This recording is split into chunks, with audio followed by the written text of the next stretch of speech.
Chapter 1733. Adam and Mo-sen were blood-related brothers, so they were somewhat similar. Perhaps Mo-sen was usually too calm, while Adam was someone with a particularly bad temper. But when they were angry, the two brothers were really printed from the same board. Mo-sen grabbed Luo Mei's wrist and spoke to her very seriously. This action scared Luo Mei so much that her expression changed. "Let go of me. You're hurting me." Luo Mei was frightened by Mo-sen's behavior. Mo-sen's dark face turned slightly. He lowered his eyes and didn't let go of Luo Mei's hand, but his grip was much lighter. "Sorry," Mo-sen apologized in a gentlemanly manner. Yun Jian blinked at Su Mei, and before Su Mei could react, she grabbed Su Mei's collar and dragged her out. Su Mei only reacted after leaving the scene for a while. Was Yun Jian trying to create an opportunity for Mo-sen and Luo Mei? Wow, so cool. Su Mei's reflexes were rather slow. It was only when she was dragged out by Yun Jian that she realized what had happened. Su Mei was already in her 20s, but she still had the heart of a young girl. Yun Jian smiled slightly. Just as she grinned, a large group of boys and girls rushed out from the surroundings. Looking closely, wasn't the leader Xiang Jia? Yun Jian only recognized a few of the surrounding boys and girls because they were following behind Xiang Jia. Just as Yun Jian blinked, Xiang Jia pointed at Yun Jian and said arrogantly, "Yun Jian, you made me lose face in front of them. Don't think that you're the young madam of the Enhan organization. I'll be afraid of you. I brought everyone here today to teach you a lesson." Xiang Jia obviously didn't know what kind of existence the Enhan organization was, which was why she said such words. Yun Jian's red lips curved into a smile when she heard that. Xiang Jia was originally walking with Shi Qinshuan's group, but she didn't see Shi Qinshan and the rest now. It wasn't hard to guess that Xiang Jia must have been mocked by Shi Qinshan and the rest 3 days ago when she mocked Yun Jian. A rich young lady like Xiang Jia wanted to save some face. Plus, she didn't know what kind of organization the Enhan organization was, so she brought a group of people here to cause trouble. Xiang Jia didn't know Yun Jian's capabilities, so she shouted, "All of you attack." Xiang Jia's words, Yun Jian suddenly narrowed her eyes. In the next second, before Xiang Jia and the rest of them could do anything, they fainted on the spot. Yun's eyes flashed sharp eyes, and then she fainted too. So was really fainted. A while later, a large group of men in black came over and took Yun Jian and the others away without a sound. "These girls are the daughters of wealthy merchants. Look at them, their skin is so soft and tender. Load them all up and take them away." The voice was crystal clear. Yun Jian didn't move. She didn't faint, but there was a slight change in her expression. She fainted just now because she wanted to see who the people who drugged them were. However, Yun Jian was sure now. What a joke. She really bumped into them.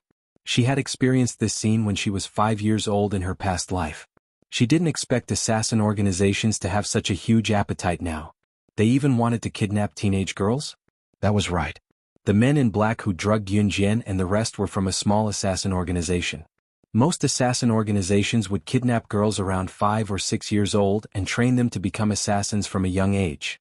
However, Yun Jian couldn't be mistaken. These men in black captured them to train them to become assassins. That was why Yun Jian thought they had such a huge appetite. They used to kidnap little girls, but now they wanted to kidnap teenage girls? Was there no one else in the world? Unfortunately, this group of people captured her. What a joke. Slaying God, the top international secret agent ranking, was captured. She was even sent to an assassin training camp? Chapter 1734. But from the looks of it, there were quite a lot of people who had been caught. Yun Jian was able to determine that they were currently being locked up in a large truck. There were quite a few teenage girls lying around her. There were also boys, but not many of them. The large truck was sealed off from all sides, leaving only a few air vents, so that the many unconscious boys and girls wouldn't suffocate to death. The voices of conversation just now were clearly coming from outside the large truck. The large truck was sealed off from all sides, so the voices were coming from outside the truck, but she could still hear them clearly. After a while, the voices outside the truck paused for a few seconds, and then another voice came out, "Hurry up! Go! If we don't leave now, we'll be discovered. Is the back door locked? This batch of goods is very important. They will be working for our organization in the future." People were described as goods in their mouths. After a while, the large truck started moving. No one was awake around her. Yun Jian silently stood up and walked to a plastic wall where she could vaguely see the outside. She squinted her eyes and used the dim light to look outside. The large truck was traveling on an extremely bumpy road that was rarely traveled. There was mud all around the road and large pieces of rocks were piled up together. It was quite bumpy. Yun Jian sat in the large truck and could feel the bumpiness around her. She was surrounded by people who had fainted. She stood in place and couldn't move around, but her eyes flashed with a sharp luster. Of course she could escape. Even if she released the innocent boys and girls who were caught with her strength, it would be easy for her to do so. But Yun Jian wouldn't do that because this assassin organization was too strange. Normally, assassin organizations train professional assassins by kidnapping very young children for training. And once they entered the assassin organization, the chances of survival were less than 0.1%. So if there were children in the future, they must be careful of them. Once he lost it, he would be left with no one to respond to his cries for help. Yun Jian was puzzled by this point. Why would this assassin organization want to capture a teenage girl in her prime? Could it be that they wanted to brainwash them and train them into puppets? Therefore she had to make this trip. Next we have important news. In the Donglin city of the northern province, on the same day and at the same time, a total of 10 cases of boys and girls went missing. In the driver's seat of the big truck, the driver was driving. A simple and honest male voice came from the car radio. After hearing the important news, the driver guiltily turned off the radio. Yun Jian could hear the man sitting in the passenger seat next to the driver cursing in a low voice after turning off the radio. F***ck, hurry up and drive. Everything will be fine once we leave the territory. After a moment of silence, the driver said in a clumsy voice, the drug should have worn off. What if they wake up? So what if he's awake? Don't bother about them. The back is locked. Even if they wake up, they can do whatever they want. The soundproofing of this truck is excellent. After that, the driver and the man in the front seat of the truck didn't say anything else. If it wasn't for Yun Jian's amazing hearing, she definitely wouldn't have heard the mutterings of the driver and the man sitting in the front seat of the truck. After about 15 minutes, the people around them woke up. Where is this? After looking around, the first girl to wake up screamed in fright. This scream woke the people around her up from their dizziness. Yun Jian narrowed her eyes and pretended to wake up with the others. Where are we? Were we all kidnapped? Sob, will we die? I want my mother, I want to go home. The light in the big truck wasn't enough. They could only vaguely feel the other party's presence. When the people reacted, a cry was extremely prominent. Chapter 1735. Xiang Jia was, after all, the daughter of a wealthy family. Just like Luo Mei, her family was extremely wealthy. She had grown up with gold in her mouth. Usually, she was so delicate that she did not even know how to do the housework herself. Although Luo Mei was also the daughter of a rich family, she wasn't favored in the Luo family. Hence, she lived a submissive life since she was young. She was afraid that she would say something wrong and be chased out of the family. Xiang Jia was a typical example of a rich young lady. Hence, when she woke up and looked around, she was so frightened that she started crying and screaming when she saw the dark scene. Open the door. Open the door. What is this place? A couple of boys had already regained their senses. They went to the back seat of the truck to break the door. However, the door was so tight that they couldn't break it open at all. Yun Jian sat in the corner and closed her eyes to rest. A large group of girls around her were sobbing non-stop. Not only Xiang Jia but the group of people she brought with her were also caught. The truck was huge and there were many boys and girls in it that Yun Jian didn't know. Yun Jian's night vision was very good. She could clearly see the faces of every boy and girl in the dark space of the truck. Not many boys were crying, but most of the people who were caught were girls. After confirming that it was a kidnapping, they were all frightened and started crying non-stop. Su Mei was the last to wake up. When she woke up, she was only shocked but didn't say anything. Su Mei was only in her 20s. The people who caught them probably didn't expect that Su Mei was a special forces soldier. At this moment, Yun Jian understood Su Mei's silence very well. She was conserving her energy. Soon they would be involved in a fierce battle. Boo-hoo. I want to go home. I don't want to be here. Mommy. I miss Mommy. I want to go home. It's so scary here. It's so dark. Boo. Half an hour later, the surrounding girls' throats were hoarse from crying. Xiang Jia was still screaming. Yun Jian closed her eyes and kept quiet for a long time. Xiang Jia was still screaming and crying 45 minutes after the group of people woke up. Shut up if you don't want to be the first to die. Yun Jian's sudden shout made Xiang Jia, who was still in a state of fear and panic, immediately shut her mouth. It finally quieted down. Yun Jian closed her eyes again. But just as she closed her eyes, Xiang Jia suddenly heard Yun Jian's voice. She grasped Yun Jian's position and pounced on Yun Jian. It's you? Yunjian, it's you? It's all your fault. If it wasn't for you, we wouldn't be here. Go to hell. Die. Xiangjai screamed madly. She couldn't see where Yunjian was, but she rushed forward and stepped on several innocent people. Then she pounced on Yunjian. However, just as Xiangjai was about to pounce on Yunjian, who could sense the source of the sound in the dark, knocked Xiangjai out with a backhand chop. There was some light coming in from the surroundings. The surrounding boys and girls were shocked when they saw Yunjian's dexterity. It's noisy. Yunjian frowned. She directly put the unconscious Xiangjai aside and closed her eyes again to recuperate. The surrounding boys and girls all sucked in a breath of air, and it was obvious that they were all silent. After a while, the boy who failed to break down the door with his men just now walked near Yunjian. With the help of the light coming in from the outside, the boy tried to calm himself down. He looked at Yunjian, who had closed her eyes, and asked softly, "Hello, Yunjian. My name is Ma Yichen. I see that you're not flustered at all. Well, I want to ask you if you know our current situation." After the boy who called himself Ma Yichen and his friends fainted, they woke up in this truck inexplicably. Of course he was also afraid, but as a man he just didn't want to show his fear. "Brother Yichen, what's the use of asking her? She's not a god. How can she know? I think she can't even protect herself. She's still pretending to be noble and not afraid at all. Brother Yichen, I won't let you be a good person today. So what if that group of people kidnapped us? Brother Yichen, you know Taekwondo, Wushu and Judo. Are you afraid of them?" A rather confident female voice came from the surroundings. There was a hint of flaunting in her words. Yunjian opened her eyes. Don't talk nonsense." Ma Yichen quickly stopped the girl. The girl's name was Huyiru. When she heard this, Huyiru was still unconvinced. She was about to continue speaking when Yunjian's cold words made everyone panic. Chapter 1736. Welcome to the world of killers. Yunjian's words aroused fear in the hearts of the people present. What do you mean by the world of killers? What are you talking about? After Yunjian's words fell, there were immediately frightened exclamations from the surroundings. What was she talking about? What world of killers? They were kidnapped now, not playing a game. For some reason, Ma Yichen and the two boys standing next to him felt a surge of hot blood in their hearts when they heard Yunjian's words, even though they did not know what Yunjian meant. What she said just now made their hearts boil. "It seems that you know where we are? Then, can you please tell us what's the situation we're in now? Did someone kidnap us or?" After a moment of excitement, Ma Yichen looked at Yunjian and pleaded with Yunjian to tell him. He was suddenly drugged, and when he woke up he was loaded onto an airtight big truck, and was transported to an unknown place without any help, no matter how much he screamed. Not to mention those girls who cried at the beginning, even Ma Yichen himself was flustered. However, as a boy he had to be strong. Could he be like the girls present, clenching his fists and wiping his tears with the corners of his eyes? This was simply an impractical thing. Ma Yichen's anxious question did not get a reply from Yunjian.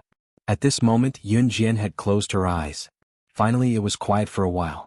After a while, Huyiru, the girl who looked down on Yunjian just now, began to grumble again. "Brother Yichen, look at her behavior. She clearly doesn't know anything and is still pretending. Wasn't the girl who was knocked unconscious by her just now scared? It's normal for girls to cry when they are scared. What about her? She actually said, 'Shut up if you don't want to be the first to die,' as if she is very powerful. Who does she think she is? So powerful?" After Huyiru said this, the noisy space suddenly fell silent. Huyiru swallowed her saliva. Noticing the sudden silence around her, she turned to Yunjian and added, "My brother Yichen is so powerful, but he's not as arrogant as you. Shut up all of you. We don't even know where we're going later. We've been arguing for almost an hour, and we don't even have the strength to speak. Other than being slaughtered, what else do you want?" The moment Huyiru finished speaking, Su-mei, who had been silent all this while, could not help but speak up. Yunjian's reply was brief because she didn't want to use all her energy to talk. Su-mei couldn't help but open her mouth. These people were too noisy. After Su-mei finished speaking, Huyiru paused. She had nothing to say. "Just now, Yunjian asked you to shut up because she wanted you to conserve your energy. Otherwise, you won't even have the strength to fight back. We don't have anything to eat or drink right now. What's the use of crying and talking all the time? Other than exhausting your energy, do you think you can go back if you cry and talk? If you don't want to die, then shut up quickly. We don't know what will happen later. No one will be able to save you here. Alright, I won't say any more. Help yourselves." Su Mei heard the crowd's criticism of Yun Jian. In the end, she couldn't help but stand up for Yun Jian. After hearing her words, the attitude of those who didn't have a good impression of Yun Jian instantly changed. Perhaps it was because Su Mei was older and gave people the impression that she was rather mature, so the crowd really listened to her and stopped talking. Silence returned to the car in an instant. Yun Jian raised her eyebrows and closed her eyes. Chapter 1737. The big truck drove for at least 10 hours before it finally left Country Z. Then it kept driving, heading to a place unknown to the girls. Yun Jian could feel the trajectory of the car. She remained silent, but looked at the scene outside through the small gap in the plastic wall. Will we be sold? After a long time, a young girl hiding in the corner spoke up. After being silent for so long, they were hungry and thirsty. In addition, the girls had cried until they had no strength left. At this time, they were all dizzy and did not even have the strength to raise their hands. Yun Jian and Su Mei had only said a few words, so they were full of energy now. Then, will we be sold off to some old bachelor in the countryside as wives or something like that, just like in the movies? I don't want to. I'd rather die than be sold. As soon as the girl finished speaking, the other girls were so scared that their faces turned pale. Their minds immediately filled with many images, and they were so scared that their bodies kept twitching. In 1999, there were many movies where rural women or children were abducted and sold. The main purpose was to remind everyone to be on guard. There were many good people in this world, but there were also bad people. As mothers, they had to keep an eye on their children at all times. As children, they should not run around casually or leave their mother's line of sight. In times of crisis, as long as someone said something scary, someone would immediately fill in an even scarier image. In the end, everyone was scared together. This was not uncommon. When the girl spoke, the surrounding people's faces changed. Just imagining an old bachelor in the countryside who had not bathed for a few years pouncing on her, that image, no, I don't want to. I want to go home. Brother Ichen, you must protect me.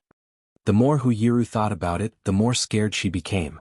In the end, she was so scared that she threw herself on Ma-Ichen. Ma-Ichen reached out and placed his hand on Huyiru's back to comfort her, but he did not say anything. After a while, it quieted down again. After about 10 hours of driving, the big truck finally stopped. The car did not stop. Although the people present were starving, they were afraid of what would happen in the future. However, they did not feel extreme fear. At this moment, the car stopped. This meant that the future that everyone feared would happen had arrived. What should I do? Woo, I will never come out alone in the future. God, I was wrong, please save me. A young girl's mosquito-like cry for help came from the corner. But there was nothing he could do. 5 hours ago, Xiang Jai had already woken up. After waking up, Xiang Jai did not cause any trouble for Yun Jian. Xiang Jai's friend repeated Su Mei's words to Xiang Jai.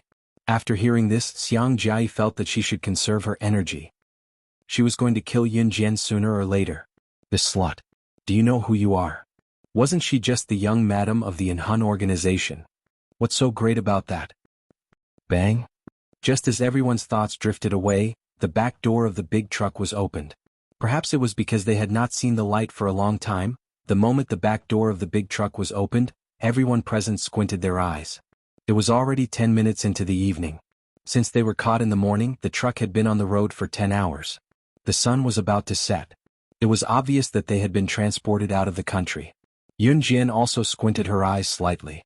When everyone saw a row of people holding all kinds of machine guns, pistols and other weapons, their faces turned green with fear. Guns? Guns. Those are guns. The girls began to scream in fear again. Standing in front of them was a group of men dressed like foreigners. Hearing the screams of the girls, the man standing at the front cursed in a low voice. He lifted the machine gun and was about to shoot at them, but he was stopped by the man beside him. The man beside him was dressed very formally, but his looks were average. After the man stopped the machine gun, he turned to look at the girls. Finally, he spoke to them in Chinese.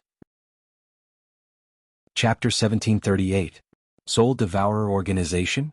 Yun Jian's eyebrows, which had just calmed down, rose slightly again. Soul Devourer Organization. The name of this organization was similar to an Hun organization's title for a moment. Yun Jian could not help but raise her eyebrows even more. Was he trying to use a similar title to an Hun organization to attract assassins from all walks of life to join Soul Devourer? Or was he delusional to think that he could stand shoulder to shoulder with an Hun organization one day? Yun Jian did not think too much about it. The group of people had already stood on the ground from the big truck. Soul Devourer Organization? Where is this place? I want to go home. I want to go home. Seeing that the foreign man could speak Chinese, a girl shook her head and screamed. She was so scared that her face turned green. Our Soul Devourer Organization is naturally an assassin organization, and this place is obviously the assassin training base of our organization. The foreign man who was standing at the front explained to the crowd in fluent Chinese. After that, the foreign man bowed to the crowd and continued speaking in a very gentlemanly manner. And you are very honored to be trained as assassins of our Soul Devourer organization. My name is Jean. You can call me Jean. Coach. Okay, I like this title very much. As soon as Jean finished speaking, the girl who had been hiding in the corner saw that Jean was elegant and gentlemanly. She immediately begged for mercy. My mother is still waiting for me at home. Please let me go. You can catch them. You can do whatever you want with them. Just let me go, okay? I'll go back by myself. I promise I won't tell anyone about what happened here. The girl selfishly pointed at Yun Jian and the rest and ran back after she finished speaking.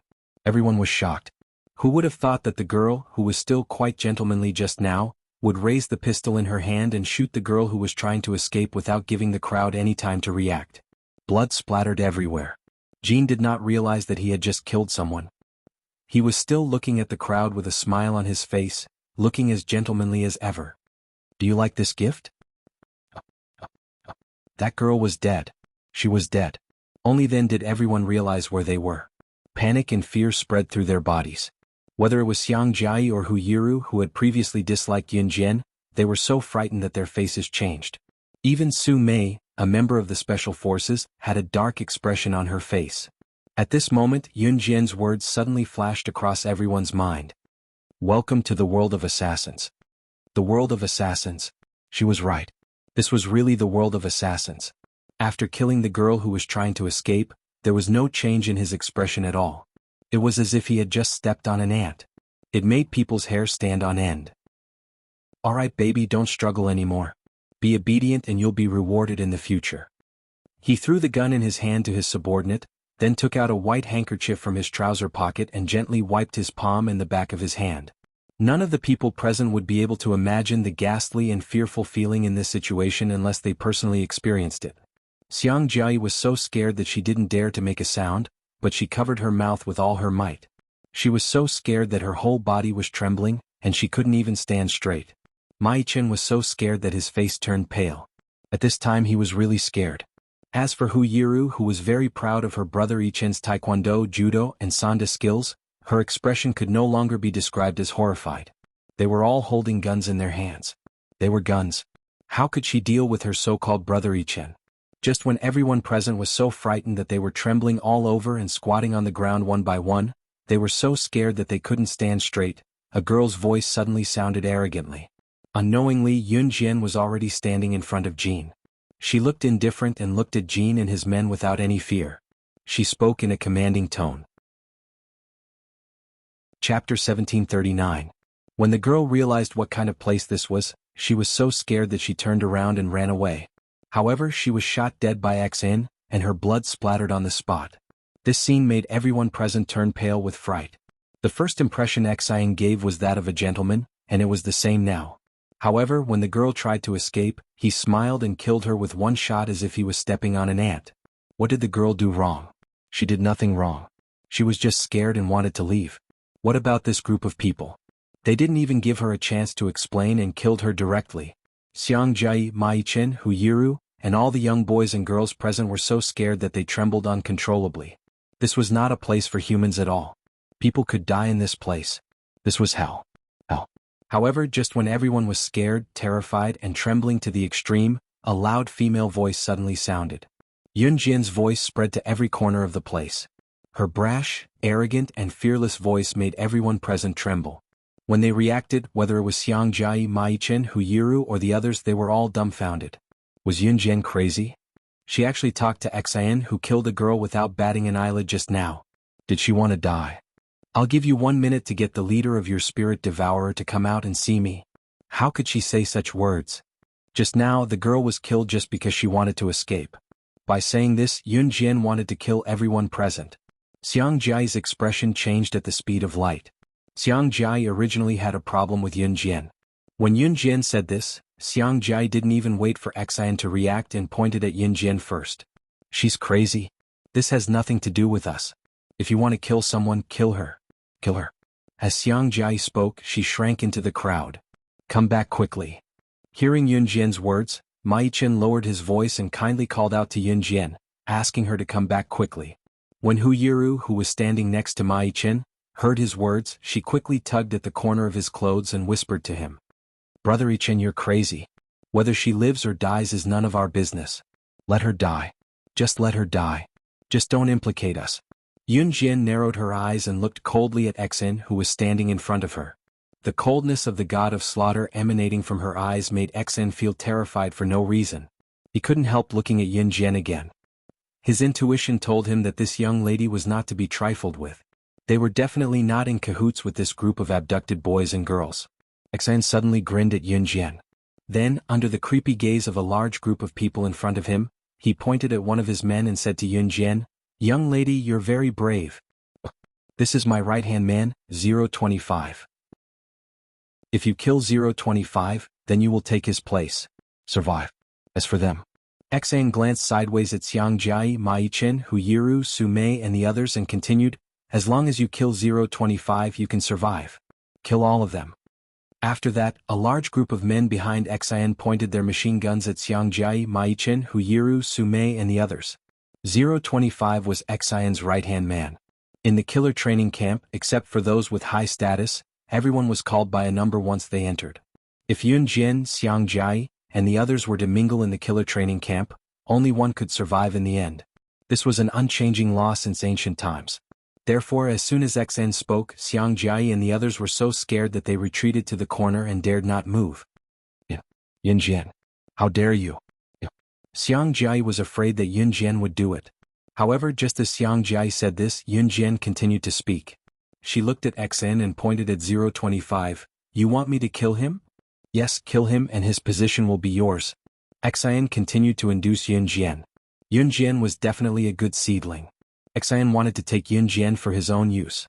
Obviously, Xian thought that Yun Jian was braver than ordinary people because of what she said before.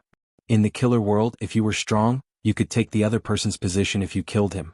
Xiang Jai, Ma Yichen, and the others gradually began to realize what the killer world was. It was an inhumane place.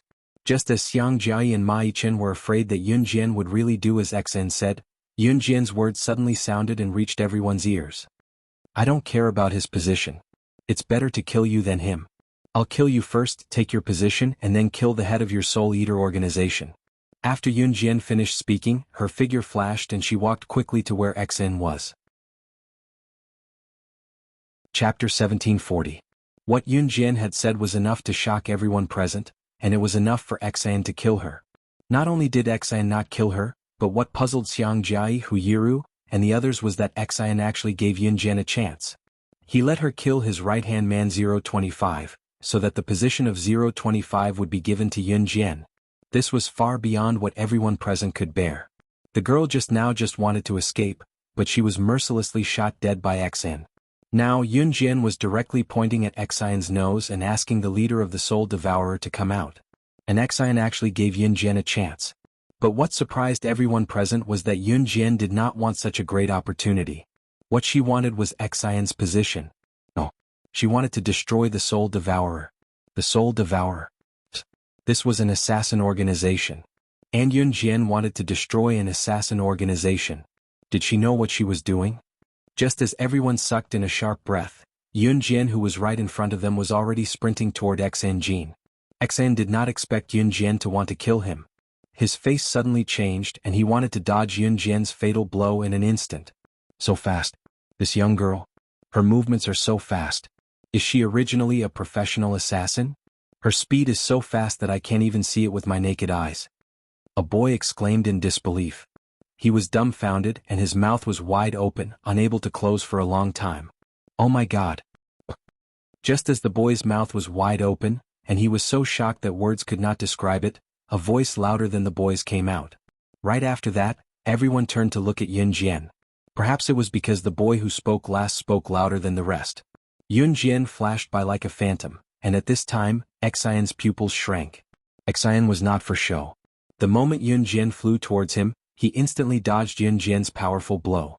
Just as Xian was about to dodge Yun Jian's powerful blow, something happened that made everyone present go crazy.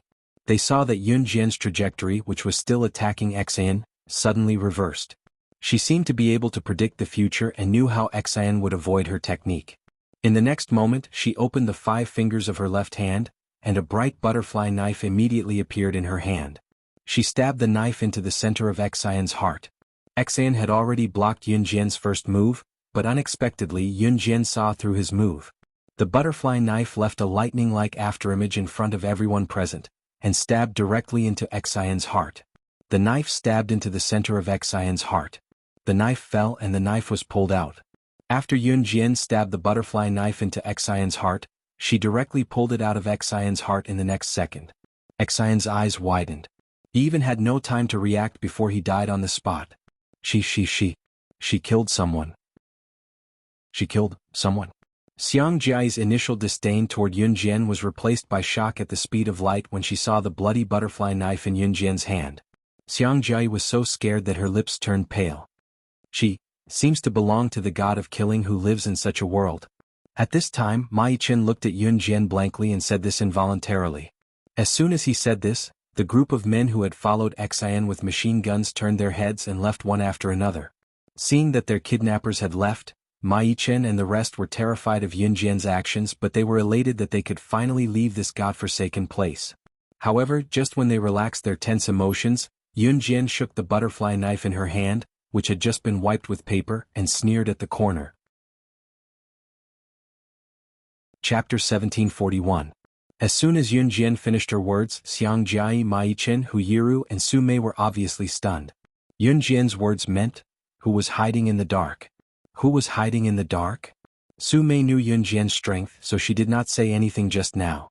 She did not want to implicate Yun Jian. Now that Jin's men had all run away, Su Mei finally spoke up.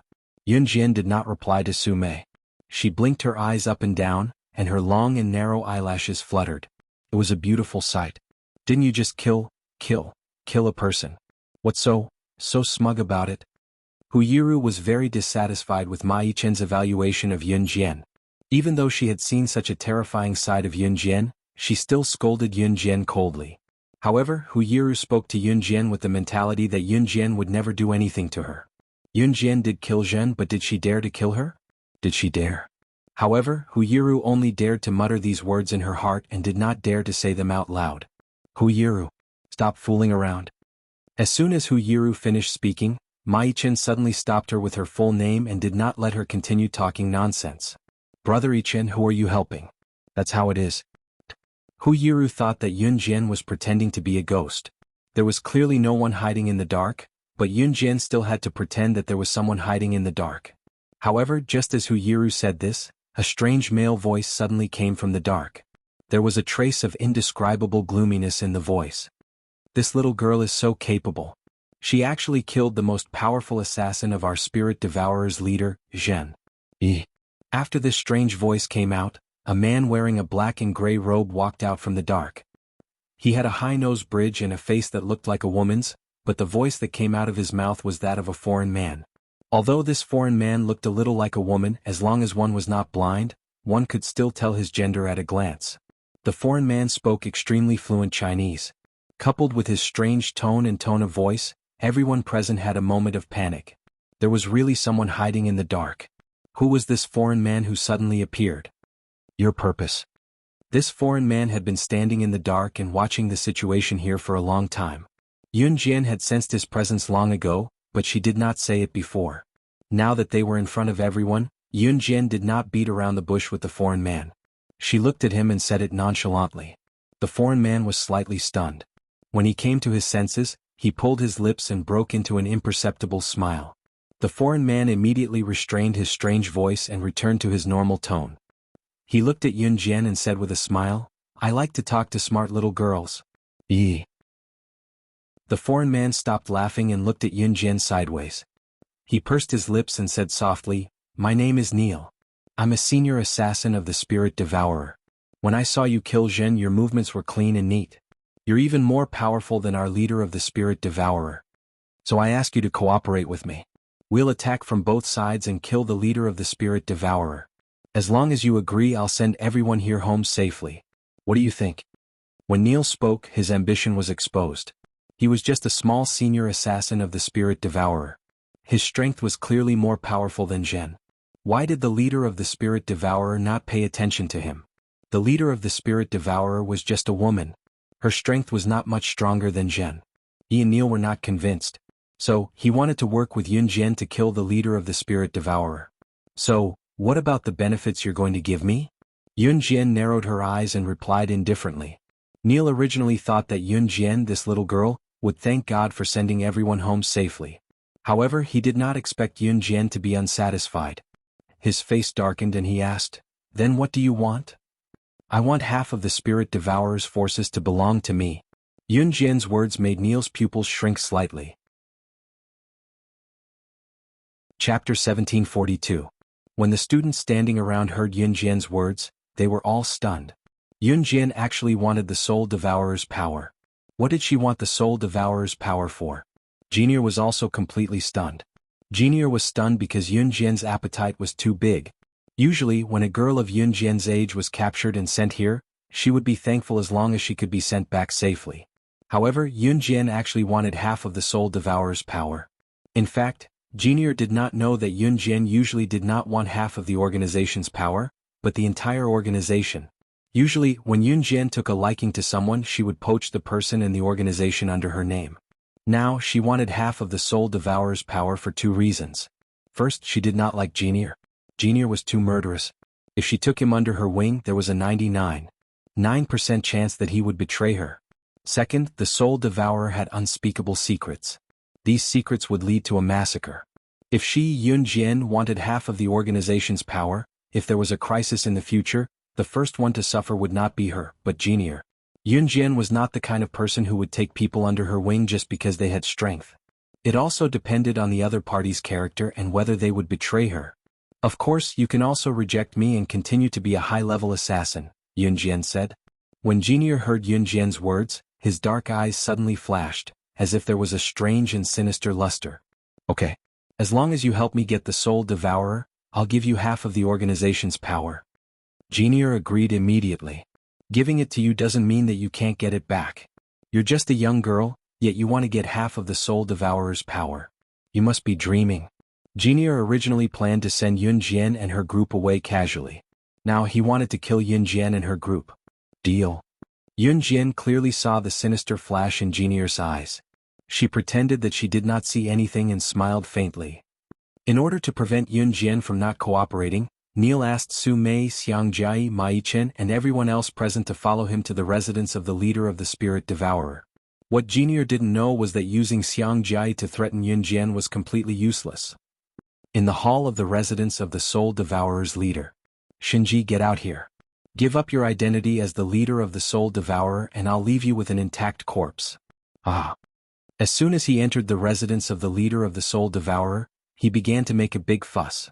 Yun Jian's eyelids twitched when she heard Neil address the leader of the soul devourer as such. Just as Neil finished speaking, a woman in her 20s with a voluptuous figure and an enchanting charm walked in from the side. The moment Yun Jian saw the girl, her lips curved into a smile. To think that he would run into an acquaintance here. That's right, Shinji was her old acquaintance.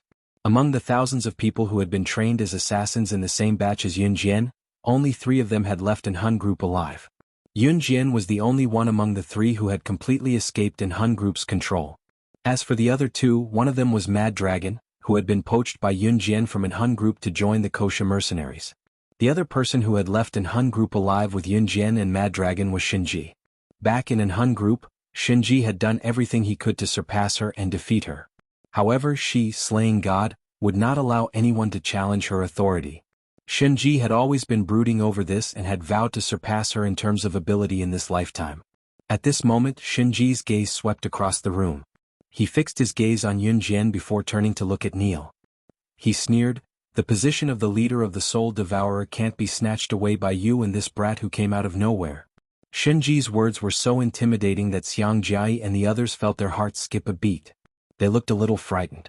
However, just as everyone was panicking, thinking that even if Yun Jian killed Shinji, she would not be able to defeat this domineering Shinji, An even more intimidating and arrogant statement that caused everyone to tremble in fear continued to ring out. Chapter 1743. Shinji was a very competitive woman. Apart from that, she was also very ambitious. Like Mad Dragon, Shinji was an agent of the Enhan organization. Out of the thousands of people who had been trained by the Enhan organization with Yunjian, only 3 had survived. Yunjian was without a doubt the strongest of them all. Shinji and Mad Dragon were on par with each other. Of the 3, the only one who had escaped the Enhan organization's control was Yunjian. Shinji was still under the control of the Enhan organization. When Yunjian first heard about the Soul Eater organization, she thought it was similar to the Enhan organization. Now she understood that the Soul Eater organization was Shinji's outside force. It was just like how Yunjian had taken over the Kosha mercenaries when she was still in the Enhan organization, becoming the boss of the Kosha mercenaries. The Soul Eater organization was Shinji's own force.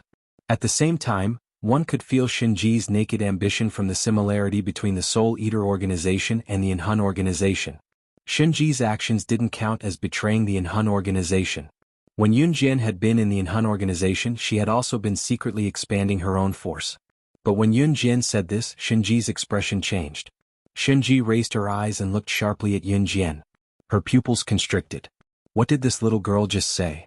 Shinji had only heard Yunjian's arrogant words from one person before. Who the hell are you?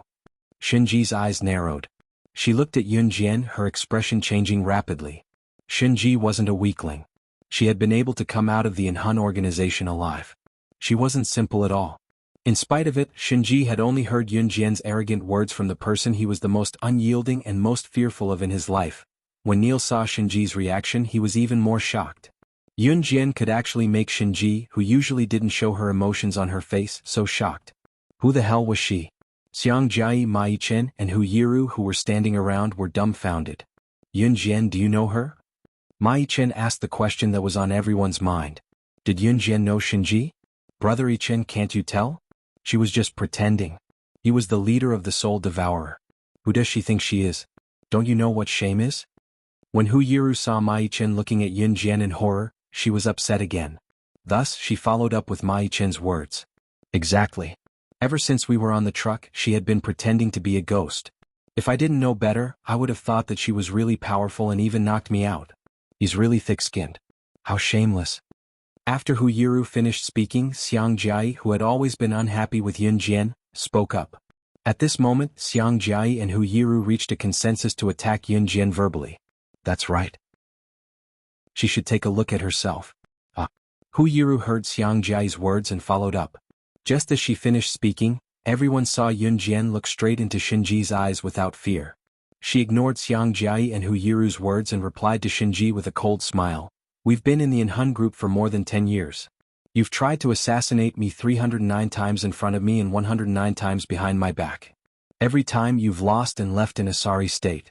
Shinji, you actually didn't recognize me? There was a slight sneer in Yunjian's words, but everyone heard them clearly.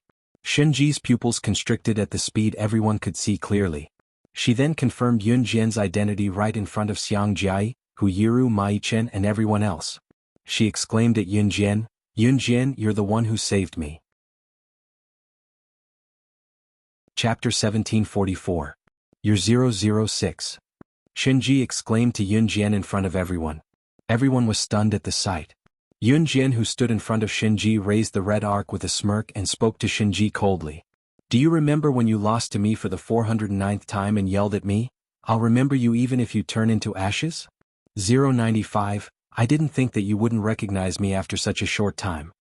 When Yunjian and Shinji were in Enhan, they'd always referred to each other by their numbers. Because in Enhan, everyone only had a number, not a code name. So when Yunjian and Shinji met, the words they used the most were their numbers. 095 was Shinji's number back then. Yunjian had an indescribable feeling towards Shinji. This feeling was different from the hatred she felt towards her enemies, and also different from the protection she felt towards her own people. Or to put it another way, in Yunjian and Shinji's subconscious, they'd already turned each other from mortal enemies to rivals. In the early years, the children who were caught and sent to Enhan organization were all in a state of killing each other. But later on, only a few of them survived. And there were only 1 or 2 outstanding people. Without a doubt, Yunjian and Shinji were the most outstanding of their batch of children. In that inhumane world back then, the reason why Yun Jian and Shinji were more outstanding and powerful than the others was because they saw each other as rivals. They wanted nothing more than to surpass each other, or to stand at a position where no one could touch them. If a person could meet a rival, that was without a doubt a very lucky thing. Because when you see someone who's as strong as you as a rival, you'll do your best to climb up. When you reach the highest point, you'll look back and realize that you're already standing at a position where ordinary people can never touch you. Yun Jian and Shinji had been like this back in Enhan, encouraging each other. But neither of them would reveal this relationship. Therefore, even though Yun Jian and Shinji were women, they were able to trample over the so-called stronger men and become one of the 3 people who walked out of Enhan alive. This was why Yun Jian had revealed her identity to Shinji as soon as she saw him. Yun Jian and Shinji's conversation attracted everyone's attention. This was especially true for Xiang Jiai and Hu Yiru. Just now, the 2 of them had criticized Yun Jian for being so pretentious. Now their expressions were extremely ugly. Xiang Jiai knew that Yun Jian was a guest at Luo Berry's house. Although she knew that Yun Jian was the young madam of Enhan Group, she didn't know what Enhan Group was and didn't think that Yun Jian was very powerful. Wasn't she just a fence-sitter who relied on men to get to the top? But hearing Yun Jian and Shinji's conversation, Xiang Jiai was stunned. She stared at Yun Jian and Shinji and exclaimed, "Do you really know each other? I thought we didn't know each other just now. Didn't Shinji not know Yun Jian just now? How was this possible?" Yun Jian really did know the leader of the Soul Devourer group. Naturally, no one paid any attention to Xiang Jiai's exclamation. Shinji didn't see Xiang Jiai as a person at all.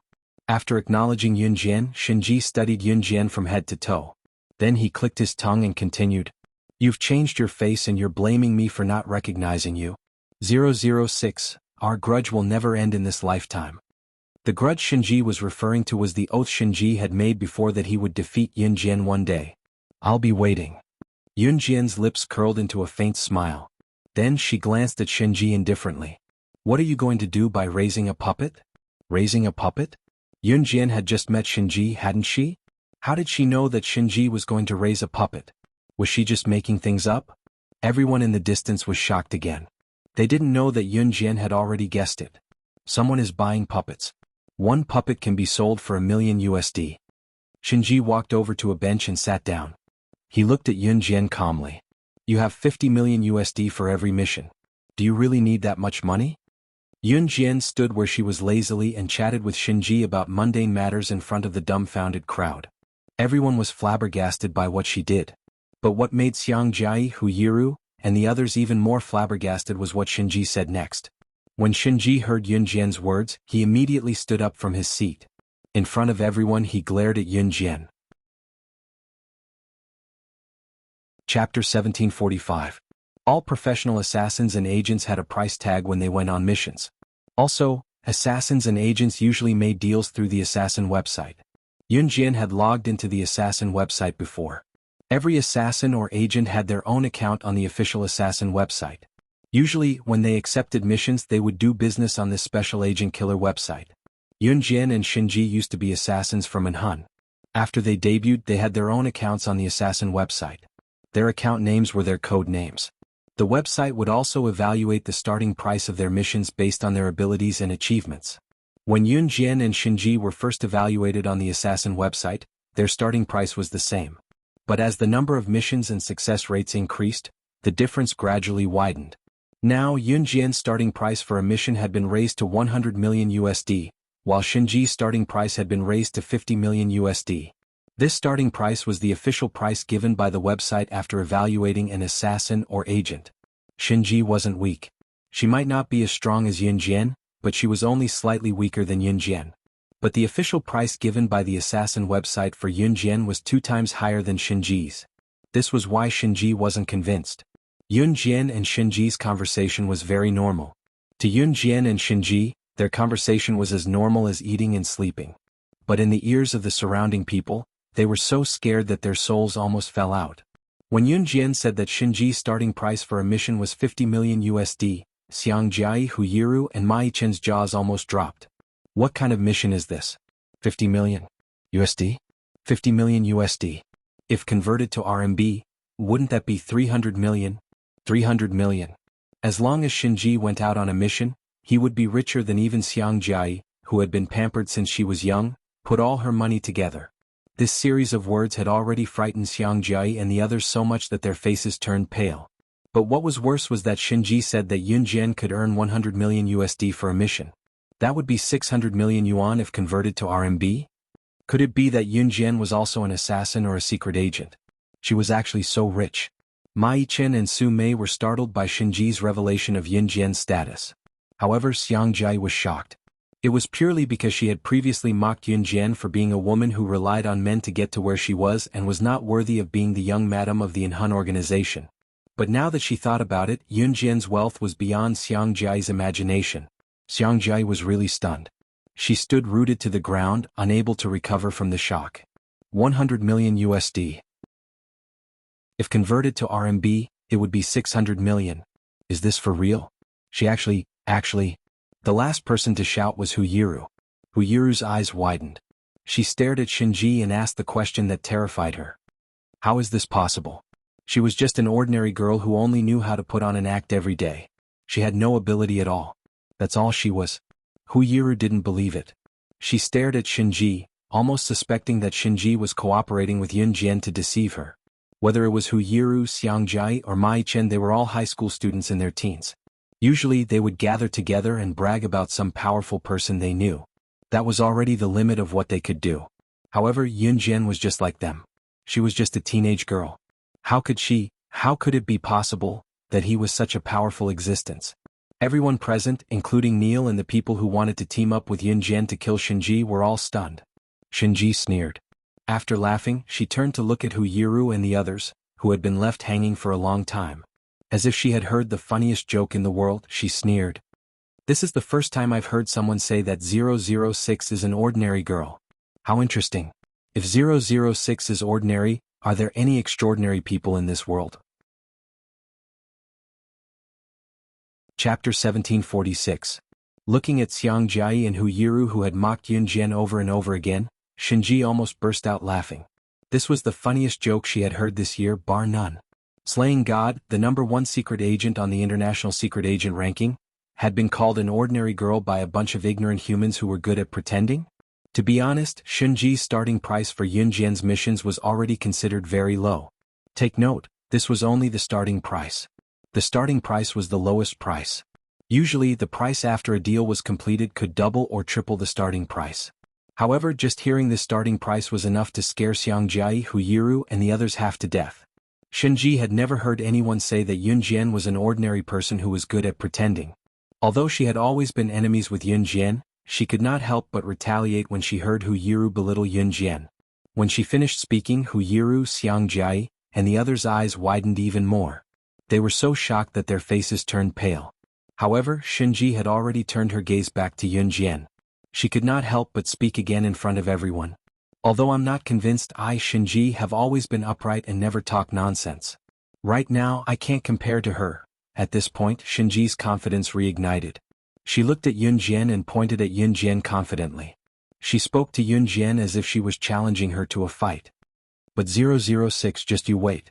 One day I'll surpass you in all aspects. Yun Jian narrowed her eyes. She liked Shinji's unyielding personality. Shinji knew the gap between them and never denied the existence of the gap. However, Shinji had never admitted defeat. She had always maintained her desire to surpass her. Even if the gap between Shinji and Yun Jian's abilities was getting bigger and bigger. Yun Jian understood that the reason she could become stronger was because Shinji had been chasing after her. I'm looking forward to that day. Yun Jian smiled. Yun Jian had indeed come here to help Neil kill the leader of the Soul Devourer. But after seeing that the leader of the Soul Eater organization was Shinji, Yun Jian changed her mind. In the distance, even if Junior was an idiot, he could tell the relationship between Yun Jian and Shinji. Hearing this, Junior wasn't stupid. He naturally knew that it was impossible for him and Yun Jian to kill Shinji. Therefore, Neil turned around and tried to escape. Yun Jian immediately saw through Junior's thoughts. Her eyes darkened, and her red lips curled into a smile as she spoke to Shinji. Your subordinate has just formed an alliance with me. He wants to join forces with me to kill you. He also promised to give me half of the Soul Devourer organization's forces. That's a very attractive offer. Yun Jian didn't say it out loud, but anyone who wasn't stupid could tell that Yun Jian was trying to warn Shinji that the subordinate who had tried to betray him was about to escape. Junior. Die. When Shinji heard this, he was enraged. In a few short seconds, Shinji caught up to Junior, who was trying to escape, and killed him in front of everyone. This method of killing was somewhat similar to Yun Jian's. Even so, Xiang Jiai, Hu Yiru, and the others were so scared that they didn't dare say another word. Xiang Jiai, Hu Yiru, and the others had probably spent their entire lives in fear and shock here. After Shinji finished off Junior, Yun Jian turned her head and looked at Shinji. She asked him in French, "You said that someone was buying the puppets. Is the person buying the puppets a mysterious person wearing a black robe?" Yun Jian asked Shinji in French. Naturally, she didn't want Xiang Jiai, Hu Yiru, and the others to understand her question. As expected, when she said this, Xiang Jiai, who had just recovered from the shock of seeing Shinji kill Junior, looked at Yun Jian and couldn't help but complain, "What kind of bird language is she blabbering on about? Judging from her accent, she seems to be speaking the most standard French." As soon as Xiang Jiai spoke, a boy who'd only heard French before widened his eyes in shock. She can speak French. It's not hard to learn a foreign language, but to speak it so fluently, you'd have to learn it from elementary school to adulthood. The boy added. Chapter 1747. Yun Jian did not find it strange that this group of people would make a fuss over something so trivial. At this moment, Shinji, who understood Yun Jian's words, replied to Yun Jian in perfect French. "That's right. The person who bought the puppets was indeed a mysterious man in a black robe." Yun Jian's eyes lit up when Shinji finished speaking. It was the mysterious man. Any unusual organization had an inseparable relationship with the mysterious man. The Inferno Ring at the beginning, followed by the Blood Doll, and now the Soul Eater. Yun Jian realized that whether it was the Inferno Ring at the beginning, the Blood Doll, or the Soul Eater now, they all had one thing in common. The mysterious man was using others to do his dirty work. In other words, the mysterious man had never sent his subordinates to attack Yun Jian, the kosher mercenaries, or the Inhun organization. He had been looking for forces on Earth to deal with Yun Jian and Ce. This was also the reason why Yun Jian and Ce could not find any trace of the mysterious man. Now that they knew that the mysterious man came from a mysterious continent outside of Yulong mainland, it was understandable why Yun Jian and Ce could not find any trace of the mysterious man. "Don't sell any more puppets to him in the future," Yun Jian said without saying anything else. Shinji's eyelids twitched when he heard Yun Jian's words and he nodded. Sure. Of course she had to do slaying God a favor. As for the other reasons, Shinji would not ask if Yun Jian did not mention them. The less she knew, the better. Shinji was a smart person, so of course he would not say too much. Not selling any more puppets meant that the kidnapped Su Mei, Mai-chen, Xiang Jiai, and Hu Yiru were useless. In the end they were released. However, before releasing them, Yun Jian made everyone take amnesia liquid for 3 hours before sending them away. As a result, whether it was Su Mei, Mai-chen, or the rest, their memories stopped at the time they were kidnapped in the truck. He couldn't remember anything that had happened in the last 3 hours, including everything that had happened since he got off the truck. Before Yun Jian left, Shinji asked for an address for Yun Jian. He said that he could challenge her at any time. In the end, Yun Jian and the others were sent back to Loberi's house by Shinji's helicopter. When they arrived at Loberi's house, Yun Jian said that she had been unconscious the whole way. When she woke up, she had fallen unconscious in Loberi's house with everyone else. Naturally, he would not pursue the matter any further. Yun Jian had returned to Longmen City with Luo Berry, Mo Sun, and Su Mei. As soon as they got home, Yun Jian brought Luo Berry to look for Qing Yu, leaving Mo Sun at home. She had nothing to do at home, so she went out for a walk. Yun Jian had just brought Luo Mei to Qing Yu's house when they saw Qing Yu, Gu Nianji, and Leng Mei returning from their stroll. "I've decided to get a boyfriend. Let's start again." At this moment, Leng Mei's firm voice was heard. Yun Jian narrowed her eyes and went forward with Luo Berry. After the introductions, Luo Berry got to know Qing Yu, Gu Nianji, and Leng Mei quickly. Although Luo Berry was already 18, she looked like she was only 14 or 15. Leng Mei liked Luo Berry quite a lot. Now that they were more familiar with each other, she put an arm around Luo Berry's shoulders and walked out. Leng Mei was sure that her chief, Di Lin, had returned to Blood Doll. He probably gave up on her because he could not find her. Leng Mei had also sent a woman to Di Lin by mail. Yun Jian looked at Leng Mei, feeling like she was starting all over again. Yun Jian watched as Leng Mei put an arm around Luo Berry's shoulders and said boldly, "Let's go, little girl. Jieji will take you to a handsome guy." Mo Sun was not around. Luo Berry blushed at Lung Mei's words. Before Lung Mei could finish, she saw Di Lin coming from behind Lung Mei. Yun Jian, who did not remind Lung Mei of Di Lin's arrival, narrowed her eyes as she watched the fuming Di Lin walk to Lung Mei from behind and grab her wrist, bellowing. Chapter 1748. Yun Jian, who was standing behind Lung Mei, saw Di Lin walking over from afar. She grabbed Lung Mei's hand and called out softly. Yun Jian smirked and gestured to Luo Mei, Qingyu, and Gun Yanji before turning to walk to Qingyu's suite. Qingyu and Gun Yanji exchanged a look when Yun Jian left. They walked over to drag Luo Mei away and gave Lung Mei a "do as you see fit" expression before following Yun Jian upstairs with a smirk.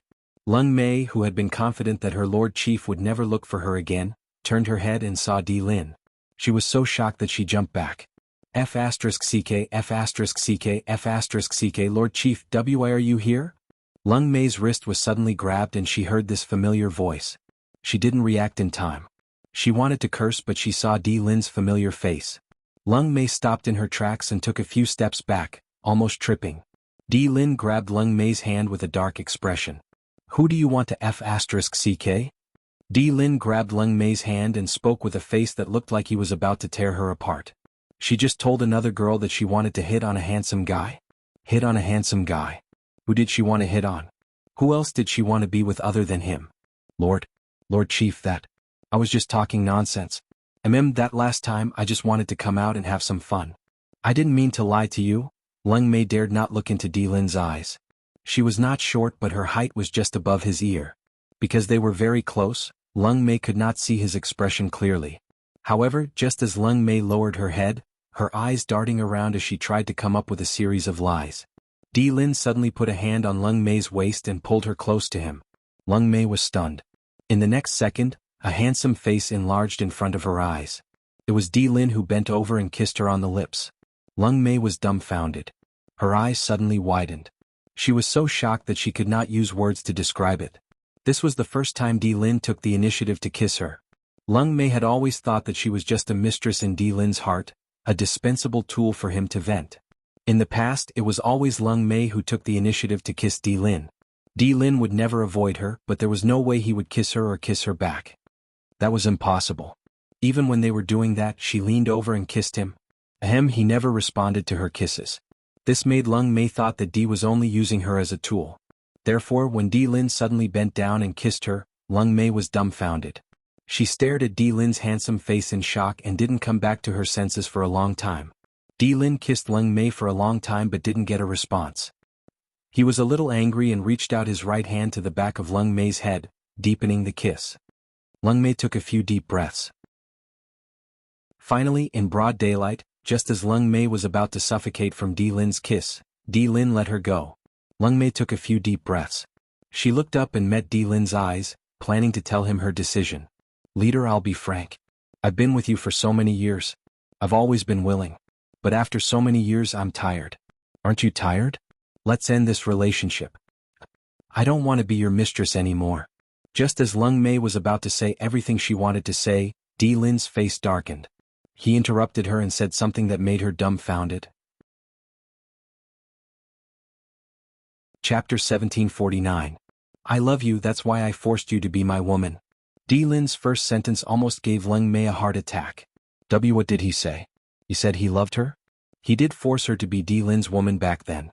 Lung Mei knew that Di Lin did not like dirty women, so he found someone he was familiar with, someone who was pure. When Di Lin asked Lung Mei if she was willing to be his woman, Lung Mei nodded right away. Firstly, it was because Di Lin's father had saved her and she wanted to repay him. Secondly, Lung Mei liked Di Lin. However, Lung Mei knew that Di Lin did not like her when she first started following him. She never thought that he would like her one day. It had been so many years. Sometimes Lung Mei wanted a home of her own. She did not want to be a tool for others to vent their frustrations. Lung Mei was sure that Di Lin did not love her, so she mustered up the courage to say what she said. She thought that Di Lin would let her go if she said what she said. However, Lung Mei never thought that Di Lin would say that he loved her. What surprised Lung Mei even more was, he said that he loved her, that's why he forced her to be his woman back then. Did this mean that he loved her from the beginning? There was too much information in these words, causing Lung Mei to be completely stunned. Lung Mei dared not dream of being loved by the great chief. Looking at Lung Mei's adorable dumbfounded expression, Di Lin smirked. He grabbed Lung Mei and dragged her away. She dared to hide from him these days. Good. Very good. This trip back would take 10 days and 10 nights, not a day less. In Qing Yu's house, on the sofa in the living room, Yun Jian rested her hands lazily on the sofa, blinking. Even Luo Mei, who was also a woman, could not help but take a few more glances at her beautiful and delicate face. Let's go, let's go. Eeh. This is too exciting. The two of them kissed just like that at the entrance of the busy neighborhood. I told you guys to come out and take a look, but you guys didn't. You missed a good show. Gu Nianji, who had been peeping at Di Lin and Lung Mei from the corridor, ran in excitedly when she saw Di Lin leaving with Lung Mei. Where is he? Yun Jian curled her lips. She pursed her lips and asked indifferently. Gone, already gone, haha. Gu Nianji walked up to Yun Jian and sat down on the sofa beside her. She was secretly happy that Lung Mei had been taken away by Di Lin. After Gu Nianji sat down, Qing Yu poured a few glasses of orange juice from the kitchen and placed them in front of everyone. Drink, drink, drink. Luo Berry, don't be shy. Just treat this place as your own home. Qing Yu said with a cup of wine in her hand. Luo Berry thanked them, and her good impression of Qing Yu and Gu Nianji improved. Taking 2 sips of the orange juice, Yun Jian pressed her lips together and turned to look at Qing Yu, remembering that Adam and Lan Su had returned to Earth from Yulong mainland, so she asked, What's the matter? Lan Su didn't come back? Hearing Yun Jian mention Lan Su, Qing Yu, who felt like she had forgotten something, snapped back to reality. She asked Yun Jian in return, She went to Min City to look for you. Didn't you guys meet? Qing Yu did not know that Yun Jian had gone to Luo Berry's house. She thought that Yun Jian was still studying at Min City's military academy. I haven't been to Min City's military academy recently, Yun Jian said with a press of her lips. Adam did not return to Longmen City.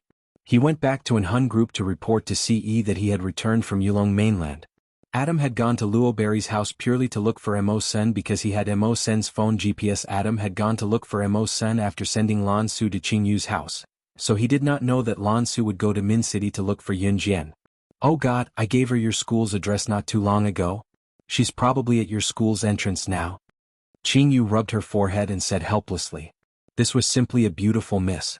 Besides, she doesn't know how to use a phone, so she didn't buy one. We can't contact her either, Qing Yu added helplessly. How could he miss out on such a magnificent opportunity? I'll go to Min City to look for her. Yun Jian retracted her hand from the sofa and stood up to pass Luo Berry to Qing Yu before heading out. Yun Jian had taken leave recently because she was worried that Qin Sini's injury would worsen. Now that Qin Sini's critical period was over, Yun Jian did not have to stay in Longmen City all the time. Chapter 1750. Lan Su dawdled at the entrance of Min City's military academy for almost an hour. When the guard saw that she was really here to look for someone, he had Lan Su sign a name on the registration form for outsiders and let her in. This was because Lan Su was from the Yulong continent. People from the Yulong continent usually lived up to 1,000 years. Ordinary people could live up to 1,000 years. It was not unusual for people like Lan Su to live up to 10,000 years. Cultivators with powerful spiritual power could even achieve immortality. Of course, other than those freaks in the deity continent, cultivators who could achieve immortality were just legends in the Yulong continent. To Lan Su and the others, time was the least valuable thing. Therefore, when the guard did not let her into Min City's military academy to look for Yun Jian, Lan Su had waited at the entrance for a whole hour. Lan Su was not flustered even after an hour of waiting. She had planned to wait for Yun Jian to come to Min City's military academy after class. In the end, the guard could not stand it any longer and let her in. Min City's military academy paid special attention to outsiders because the students in the school were usually the future pillars of the country. Lan Su knew which class Yun Jian was in. Qing Yu had told her before, so Lan Su headed straight to Year 1-2. Just as she reached Year 1-2's classroom, Lan Su stood at the door and looked around. She frowned in suspicion when she did not see Yun Jian. At this moment, a pretty girl walked past Lan Su. She saw that Lan Su had been waiting for quite a while, so she looked at Lan Su and asked, "Classmate, who are you looking for? Do you need me to call that person out for you?" Year 1-2's Yun Jian, Lan Su answered the kind girl. Yun Jian, she's been. The girl was about to reply to Lan Su when she was pushed aside by a fierce figure. After the fierce figure pushed the girl away, she pushed her into the classroom and spoke to Lan Su first. "I know where Yun Jian is now. I'm taking leave to go home now." I'll bring you to her. She's not in school. Thank you, Lan Su thanked her politely. Are you really Yun Jian's friend? Looking at Lan Su's innocent and naive demeanor, the owner of the ferocious figure who had bumped into the girl just now was Lin Shuya, who had always been at odds with Yun Jian. Her eyes darted around as she asked Lan Su again in a reassuring tone. Yes, Lan Su answered simply. Okay. Come with me. I've just taken leave to go home. I'll bring you to Yun Jian now. Lin Shuya scoffed inwardly and led Lan Su out of the school gate. Since Yun Jian was really not in school and Qingyu said that Yun Jian was in Min City, Lan Su followed her without much thought. 15 minutes later, Lin Shuya brought Lan Su into a smoky bar. Lin Shuya found an excuse to take leave from school so that she could gather with some of the gangsters she knew at the bar. A large group of men and women sat together and chatted about some ambiguous topics. Who knew that she would bump into Yun Jian's friend at the entrance of the class? She looked so innocent. It was really effortless to obtain it. Lin Shuya, wanted Yun Jian to know the price of provoking her. Lan Su did not have a deep understanding of Earth, so she did not think too much about it. However, when Lin Shuya brought her into the smoky bar, Lan Su was slightly stunned. Yun Jian was here. Chapter 1751. Lin Shuya couldn't wait to frame Lan Su, so she urged her. When Lan Su heard this, her eyes flashed slightly, but she listened to Lin Shuya's words and walked into the noisy smoky bar. Here.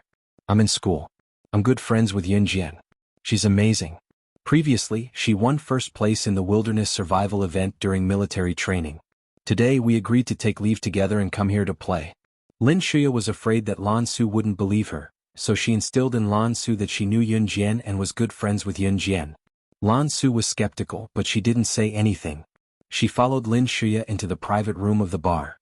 The bar was very noisy, and the violent sound made people's hearts jump. There were also differences in bars. There was a kind of bar that was more romantic. Generally, there were bartenders in the bar, and the bar would also invite a special band to sing. Another kind of bar was a place for urban men and women to relieve pressure after a busy day of work. This kind of bar was generally a place where men and women got to know each other and talked. Moreover, the rock music was set to be particularly loud. When people stood in the bar, they could feel their hearts and bodies being shaken. Generally, the latter was a more chaotic place. It was also a place where one-night stands or things like being drugged often happened. Lin Shuya brought Lan Su to a more chaotic bar. As soon as he entered the bar, he could smell a strong scent of perfume, or perhaps it was some kind of smell that could make people excited. Lin Shuya brought Lan Su around the noisy bar and came to a private room. As soon as she entered the private room of the bar, the noisy and chaotic sound in the private room made Lan Su frown slightly. In the private room there was a large group of men and women hugging each other. Some men even boldly placed their hands on the women's thighs and stroked them. Lan Su's appearance was outstanding, so as soon as she entered the private room, she immediately attracted the fiery gazes of the men in the private room. Yo, Sister Shuya, this is? Immediately, a few punks came over and looked at Lan Su with malicious eyes. She's a friend of my friend Yun Jian. Brother Jia, where did Yun Jian go? Why don't I see her? Lin Shuya saw that the man in front of her was sizing up Lan Su with his lecherous eyes for a few moments, so she winked at the man called Brother Jia a few times and said. Jia saw at a glance that Lin Shuya was lying to Lan Su. So Jia immediately Lin Shuya's to continue to bluff Lan Su. Sister Yun's sister just went out to buy some water and will be back in a while. Don't worry, it's yours first time coming here, right? Sit on the sofa's teats s's, tea sit. Lan Su didn't refuse. After a while, Jia walked to Lan Su with a glass of juice. He smiled at Lan Su. Sister, I see that it's your first time coming to a bar. Don't drink with them. Drink a glass of juice to quench your thirst. Your friend will be back soon.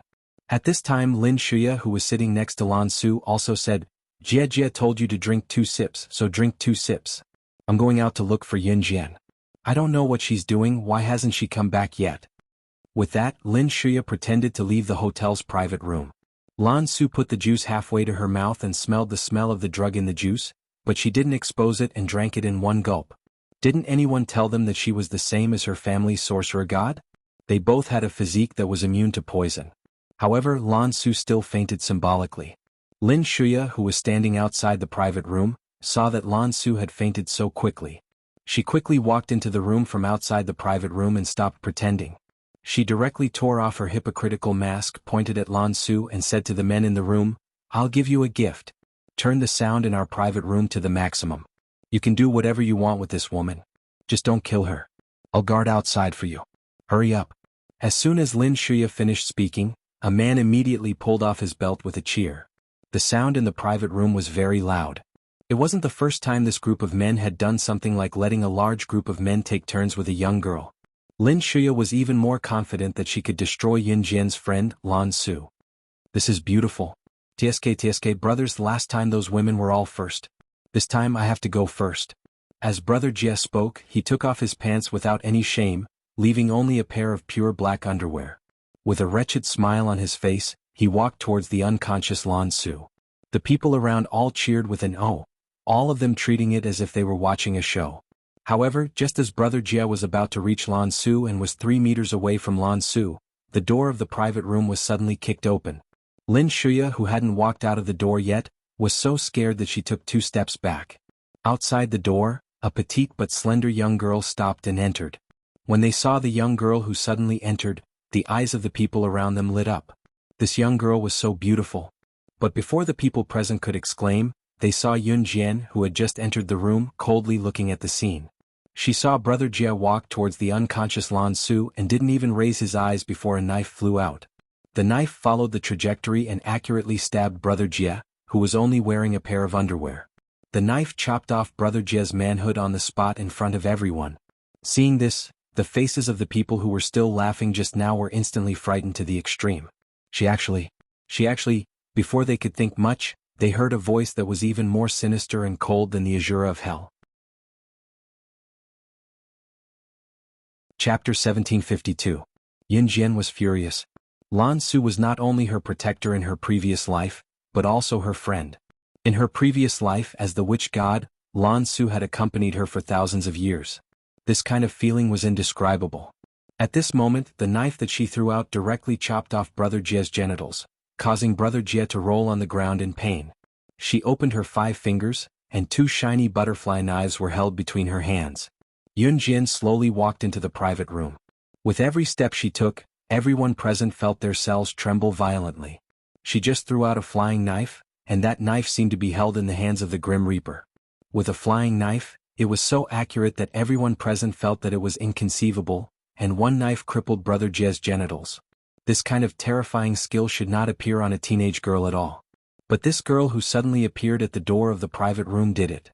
Just when everyone was panicking about the background of this girl who suddenly appeared, Lin Shuya, who was not far from Yun Jian, pointed her fingers slightly at Yun Jian. She was so scared that her face turned pale and she screamed on the spot. Yun Jian. You. Why are you here?" Lin Shuya had seen Yun Jian's methods.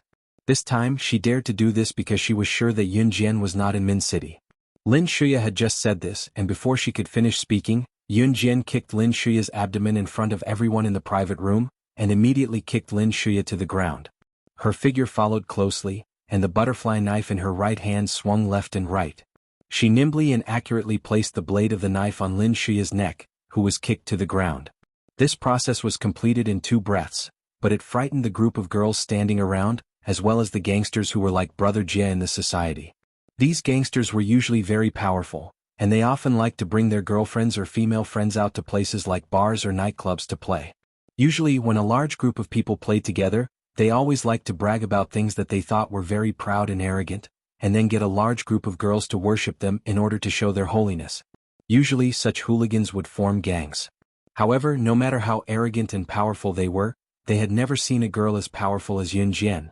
As a result, this large group of hooligans all opened their mouths wide and stood in place with an expression of disbelief.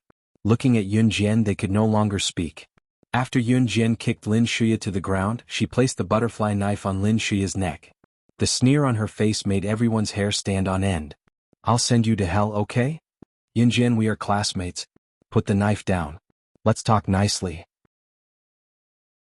Everything that happened just now was just a misunderstanding. Lin Shuya's eyes widened in fright as she tried to find an excuse. As soon as Lin Shuya said this, Yun Jian pushed the butterfly knife in her hand towards Lin Shuya's neck. That burning pain instantly spread throughout Lin Shuya's body. Lin Shuya screamed as blood flowed out. She didn't dare to move anymore. However, they heard Yun Jian's lazy voice again, but the words weren't directed at Lin Shuya. Why aren't you getting up? Yun Jian directly ignored Lin Shuya. Everyone was shocked. Why aren't you getting up? Just as they thought this, they saw Lan Su, who was pretending to be unconscious, turn over and get up from the sofa. When everyone saw this, they were dumbfounded. Wasn't she already unconscious? How did she wake up again? And more importantly, Yun Jian could actually see that Lan Su was pretending to be unconscious. Lan Su had just deceived everyone present. Everyone couldn't help but wonder who Yun Jian was that Lin Shuya provoked. This person was too scary. Lan Su rubbed her nose and parted her lips slightly before she walked to Yun Jian in front of everyone and nodded at her, saying, Yun Jian, you're the one who's going to make a mistake. Chapter 1753. As soon as Lan Su's words fell, the group of delinquents standing around, including Lin Shuya and the others, all froze. What clan leader? What master? How come they couldn't understand what Lan Su was saying at all? But even if they couldn't understand, this group of delinquents didn't dare to make a sound. They had just seen Lan Su drink that cup of juice with the knockout drug. Lan Su had indeed fainted, and now he woke up as if nothing had happened. This could only mean one thing. The knockout drug had no effect on Lan Su at all. And Brother Jie, who had wanted to be the first to make a move on Lan Su, had now been turned from a man to a woman by Yun Jian. How could they dare to say anything more? Did they not want their lifeblood anymore? This group of delinquents, who used to be extremely cocky, were now all cowering in the corner, not even daring to say a single word. After hearing Lan Su's words, Yun Jian simply kicked Lin Shuya away, sheathed her knife and turned to look at Lan Su. Where is he? Yun Jian asked. In her previous life, the old man who taught her hypnotism and all kinds of skills was her master. If it wasn't for him, she might have already died in her previous life. Let's talk outside. Lan Su glanced at the people around and spoke to Yun Jian. Okay. Yun Jian nodded. But before leaving, Yun Jian did something very interesting. 30 minutes later, the bar's room attendant came to the room. When she opened the door to the room and saw the scene inside, she was so shocked that she covered her face and screamed. She saw that the large group of men and women in the room had all fainted, but the only thing that could be seen was that the large group of men and women were hugging each other in pairs, their clothes disheveled as if they were doing something unspeakable. In the end, Lin Shuya and the group were all taken away by the police for group prostitution. Of course, what happened next had nothing to do with Yun Jian. After Yun Jian and Lan Su left the bar, they came to an empty corner. Sorcerer God, we don't know your master's whereabouts at the moment, but the clan leader found out that a martial arts family on Earth had helped your master before. Before your master left, he left a letter for the master of the martial arts family. That letter contained a detailed way to contact your master, saying that it was to repay the kindness of this family head.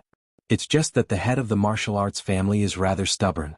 The patriarch has already sent people 3 times to exchange various treasures for the letter, but they still couldn't get the letter. Lan Su conveyed what Wu Lan, the tribe leader of the Wu tribe, wanted to tell Yun Jian. Yun Jian's eyes flickered. Where is that warrior family? Yun Jian pursed her lips and asked. Sorcerer God, are you going there personally? Lan Su asked. Okay. Yun Jian nodded. It's in a small ravine in the north of Dongdong province. It's very far from Longmen City, answered Lan Su. Pack up. We'll depart in 3 days. It was Friday 3 days later. They would depart on a holiday. Yun Jian's lips curved as she spoke faintly. Okay. Lan Su nodded obediently. After the announcement, Lan Su returned to Longmen City while Luo Mei stayed at Qing Yu's house. Chen Sini's injuries were almost healed, so Yun Jian went back to Min City's military academy. Lin Wan and Mu Ying stayed with Yun Jian for half a day in Min City's military academy. When the physical education class ended in the afternoon, the physical education teacher announced that the students were free to do whatever they wanted. Yun Jian, Lin Wan and Mu Ying sat on a lawn nearby, looking at the blue sky leisurely. Yun Jian, let's go shopping after school on Friday. There's a new mall in Min City recently. The clothes there are really pretty. Lin Wan suggested. I have something on this weekend. Yun Jian declined. Alright, we'll go next week then. Lin Wan knew Yun Jian well. She would not press for the reason even if Yun Jian said that she could not go. Yun Jian nodded. Just as the physical education teacher returned to his office and Yun Jian's classmates were free to do whatever they wanted, a middle-aged man walked over from afar. The middle-aged man left in a hurry, attracting the attention of many people around him. Yun Jian narrowed her eyes as she watched the unfamiliar man walk up to her. When the middle-aged man came to Yun Jian, he knelt down in front of her in front of all the students in the field and shouted, "I'm sorry, Yun Jian. Please save my young master. Save my young master. I beg you." When the surrounding students saw this, they were all stunned for a moment. What was wrong with this man? Why was he kneeling before Yun Jian and begging Yun Jian to save his life? Yun Jian was Team Monarch slashing God, but she was only good at it. Was it not the doctor's job to save lives? "Uncle, are you looking for the wrong person? Saving people is a doctor's job." Lin Wan replied in front of the other students after she heard that. However, before Lin Wan could finish her sentence, the middle-aged man shook his head and looked at Yun Jian. "No. There's no mistake, it's her. She's the legendary hand of death who can bring the dead back to life." With that, the middle-aged man looked straight into Yun Jian's eyes and said urgently to Yun Jian in front of everyone. Chapter 1754. The middle-aged man's pleading posture was eye-catching. Especially when he had come to the school to beg for help. Yun Jian's class was not the only class that was having PE class. There were a few classes around them that were having PE classes as well. The middle-aged man's cry for help and what he said earlier echoed clearly throughout the classroom, shocking many who were there. Especially when the middle-aged man said the last sentence. He actually said, Yun Jian was the hand of death in the medical field? She even revived a girl who was declared dead in Longmen City's People's Hospital. What kind of joke was this? There were a few girls in Yun Jian's class who were closer to Lin Shuya, so they burst into laughter when they heard what the middle-aged man said. The hand of death in the medical field? You don't say. I really do pay attention to the medical world. The hand of death is known as the king of the medical field. I heard that she can even revive a person whose heart and brain were declared dead. She's the most amazing medical genius in the world today. She's the real reincarnation of Hua Tuo. But how can such an amazing person be Yun Jian? Even if she's dead, she can't be Yun Jian. And if Yun Jian is so amazing, why didn't she choose military medicine when she applied for military school? A girl who looked decent standing not far away from Yun Jian was Yun Jian's classmate and Lin Shuya's friend. As the girl spoke, she mocked Yun Jian in an indirect manner. She thought she was amazing because she majored in military medicine, unlike Yun Jian who did not know anything about medicine and trained her skills with the guys all day long.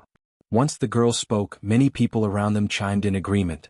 Yun Jian's ability was already so outstanding. Could she be the hand of death? The middle-aged man insisted on his opinion after listening to the people around him. No. She must be the hand of death. As he spoke, the middle-aged man looked at Yun Jian and said to Yun Jian, "There's a recording of the operation you performed in Longmen City's People's Hospital the last time. You saved a dead man. As long as you save our young master, our old master will give you a reward of 50 million. The middle-aged man's surname was Zhua, and he was the housekeeper of the young master and old master's house. Steward Zhua had watched his young master grow up. Just now his young master had gotten into a car accident. The hospital had concluded that he could not be saved and could only wait for death. Coincidentally, the doctor at the hospital said that only the hands of the medical world's Grim Reaper could save her. The doctor also said that Death's hand was last seen in Longmen City People's Hospital. Steward Zhua's family was powerful and influential. He managed to find out Yun Jian's current identity with just a few phone calls and even found the surveillance footage of Longmen City's People's Hospital's surgery scene. As soon as he got the address, Steward Zhua immediately rushed over to beg Yun Jian for help. A reward of 50 million. 50 million. In this day and age of 1999, 50 million was an astronomical figure. It was equivalent to a few billion in modern times. Therefore, when they heard Steward Zhua's words, the surrounding students were dumbfounded. Even the girl who was certain that Yun Jian was not the hand of death was completely dumbfounded. Just when everyone thought that Yun Jian would agree to Steward Zhua's request regardless of whether she was the hand of death or not, a cold smile appeared on Yun Jian's face. From afar, Yun Jian smirked and looked at Steward Zhua with a cold smirk. She said faintly, "Since when did the fee for me to save someone become so low?" When Yun Jian finished speaking, everyone was stunned. Yun Jian's words meant, could it be that she was the one in the legends? Before they could ponder further, Yun Jian's words were heard again. She was speaking to Steward Zhua. Chapter 1755. Yun Jian's words entered everyone's ears and they were all shocked. Yun Jian's words were an admission of her identity, and she was also telling Steward Zhua about it. She wouldn't save people. As the hand of death in the medical world, Yun Jian rarely saved people. Although she was the hand of death in the medical world, not everyone could be saved. It wasn't easy being a doctor. Not to mention her as the hand of death. Even if an ordinary doctor had excellent medical skills, was very strong, and could perform every operation smoothly, if he failed one day, people would completely lose confidence in him. There was no time when people didn't make mistakes, and there was also no time when they didn't make any mistakes. This was true. However, in the medical world, to the common people and to the general public, no one would use this to understand doctors. How could there be any mistakes when a person's life was gone? Even an ordinary doctor would be despised because of a careless mistake, let alone her, who was at the top of the medical world. Yun Jian wasn't a god, so naturally she couldn't save people from the dead every time. In the past, Yun Jian relied on her hands to save people. Now that she had recovered her spiritual power, it was unrealistic for her to use her spiritual power to save people every time. On Earth, every time she used her spiritual power to save someone, she would have to bear the punishment of not making any progress in her cultivation for 10 years. Every time she used her spiritual power, it would be stacked. After saving Qin Sini last time, Yun Jian's cultivation had been stagnant for 10 years. Naturally, she couldn't easily save people again. Yun Jian's words were all true, but to the students around Yun Jian, it was abrupt and shocking. Yun Jian's words didn't mean that she was admitting that she was the hand of death. You're the hand of death? You're really the hand of death? You must be joking. The girl who mocked Yun Jian earlier glared at Yun Jian, her face pale with fright. Mu Ying wasn't surprised at all. She knew that Yun Jian was slaying God, so she knew that all these identities meant nothing to Yun Jian. Steward Zhuo's expression changed slightly after hearing Yun Jian's words. He wasn't surprised that Yun Jian would reject him. In front of everyone, Steward Zhuo fished out a black envelope from his pocket and passed it to Yun Jian. This is a letter that my master wrote to you. He said that he wants you to read this letter before making a decision. Yun Jian was sitting lazily on the lawn, her arms resting on both sides of her body, her eyes narrowed. Seeing Steward Zhuo pass a letter to her, she accepted it and quickly opened the envelope to skim through its contents. After reading the letter, Yun Jian tore it into pieces in front of everyone. Then she stood up and said to Steward Zhuo, "Let's go." Steward Zhuo was skeptical at first. Before he came to look for Yun Jian, his master had said that Yun Jian would never agree to save his young master. However, his master had given him a letter saying that Yun Jian would definitely agree after reading it. Where are we going? Steward Zhuo didn't know how to react. By then Yun Jian had already informed Lin Wan and Mu Ying and walked away. After Steward Zhuo asked, Yun Jian's voice came from afar. Your young master is beyond saving if we're late. Did Yun Jian mean that? She agreed. Steward Zhuo didn't know how to react. Chapter 1756. Yun Jian's change in attitude caught everyone off guard. Why did she agree? Mu Ying and Lin Wan didn't understand why Yun Jian had agreed, but Yun Jian must have her reasons for doing so. Seeing Yun Jian walk away, the girl who had mocked Yun Jian at first, but was later shocked by Yun Jian's actions, her face darkened. Since Steward Zhuo could enter the school through the main entrance, he could definitely take Yun Jian out immediately. Moreover, Steward Zhuo's family was very powerful. It wouldn't be difficult for him to take Yun Jian out of the school first. Steward Zhuo was the steward of the Shen family. The Shen family was a wealthy family in Jiang province, not far from Zhe province. The Shen family was built by Steward Zhuo's father. The Shen family was a wealthy family. Strictly speaking, although they weren't as rich as the Luo Berry family in this era, a wealthy family like the Shen family was an existence that ordinary people could only look up to. They were an existence that ordinary people would never be able to touch in their entire lives. The Shen family had a private helicopter. Steward Zhuo took the private helicopter from Jiang province to Min City in Zhe province. The helicopter flew for more than an hour before Yun Jian arrived in Jiang province. Nanqing, Jiang province. Nanqing was the richest and most prosperous area in Jiang province. Although Nanqing wasn't as developed as Zhe province, it wasn't that bad either. Steward Zhuo took Yun Jian directly to the Nanqing People's Hospital. According to him, his young master had been sent to the Nanqing People's Hospital. He was relying on the hospital's equipment to keep him alive. He was in a coma. In this state he could only hold on for 3 more days. Steward Zhuo took Yun Jian all the way to the operating room. However, halfway there, Steward Zhuo, who was taking Yun Jian, encountered a group of people. This group of people had sad faces. They were obviously the young master's family and friends. Yun Jian, who was standing at the side, could see that this group of people was worried about the young master's life because of the car accident. Although everyone in this group of people looked depressed, some of them were pretending and some of them were really so. When they saw Steward Joie, an elegant woman who was holding a handkerchief ready to wipe her tears, but Yun Jian could not see any hint of sadness in her, called out to Steward Joie, "Steward Joie, Steward Joie. Steward Joie, Master asked you to bring the hand of death from the medical world here. Why did you bring this little girl here? Is this little girl Xiaoqing's girlfriend?" The woman glanced at Yun Jian from left to right. Yun Jian could clearly feel that the woman didn't like her. Xiaoqing was the young master that Steward Joie mentioned, Xin Xiaoqing. As for this woman, her name was Hua Wenru. She was Xin Xiaoqing's stepmother. When Hua Wenru saw Yun Jian, her face was full of disgust. When she first saw Yun Jian, she thought that Yun Jian was so beautiful. Could she be Xin Xiaoqing's girlfriend, who had seduced Xin Xiaoqing to fight for the Xin family's inheritance? Therefore, Hua Wenru didn't wait for Steward Joie to explain. She decided on an identity for Yun Jian herself. Then she started nagging at Yun Jian. "Little girl, you're so young but you're so cunning. Our Xiaoqing doesn't want a girlfriend like you. Hurry up and leave." Hua Wenru glared fiercely at Yun Jian. She didn't look like the stepmother who was wiping her tears with a handkerchief when she found out that Xin Xiaoqing was dying. Yun Jian's eyes flashed.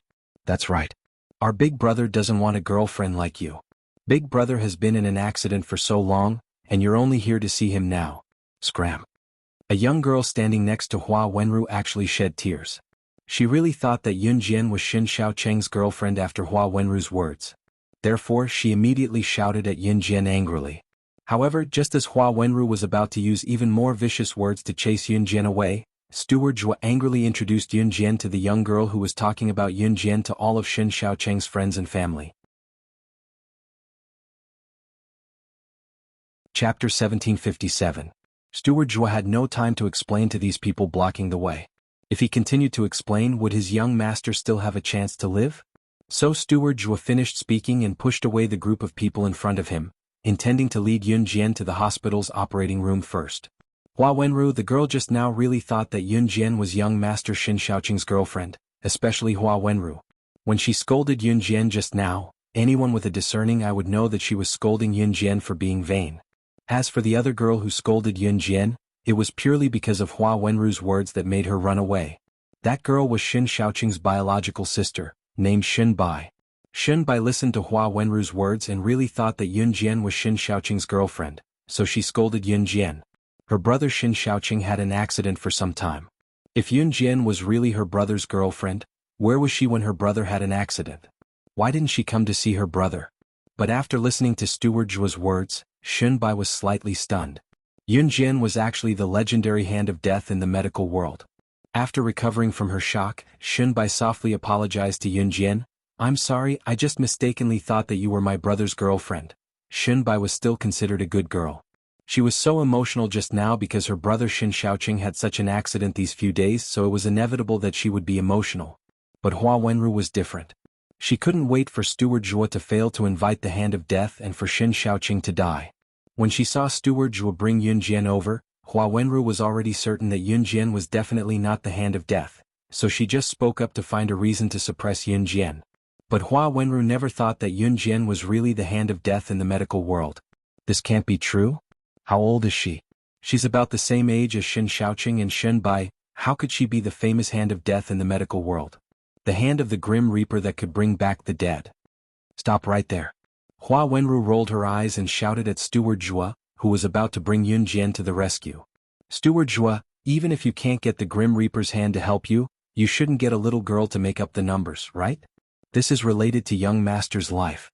On the surface, Hua Wenru looked like she was always thinking for Xin Xiaoqing, but in fact she just wanted to stall for time. He didn't believe that Yun Jian was the hand of death. This was one of the reasons. More importantly, what if Yun Jian really was the hand of death and saved Xin Xiaoqing? Hua Wenru did not give birth to a son or a daughter for the Xin family. She only hoped that after Xin Xiaoqing died, she could give birth to a son to inherit the Xin family's business. "Madam, it can't be wrong. She was the hand of death." Steward Joie still couldn't tell that Hua Wenru was stalling for time. He wanted to continue explaining to Hua Wenru, but when he turned his head, he saw that Yun Jian had already walked to the operating room. "My time is limited. If you continue to stall for time, you'll have to give me half of the Shin family's fortune in exchange for saving your young master. Yunjian walked forward with her hands in her trouser pockets and said calmly and leisurely. In the end, Yunjian added, I believe that compared to a son, it's only half of the family's fortune. Your old master will give you that. After she finished speaking, Yunjian's lips curved into a cold arc. These two sentences were completely directed at Hua Wenru. If you continue to stall for time, you might even lose half of the family's fortune in the fight for inheritance.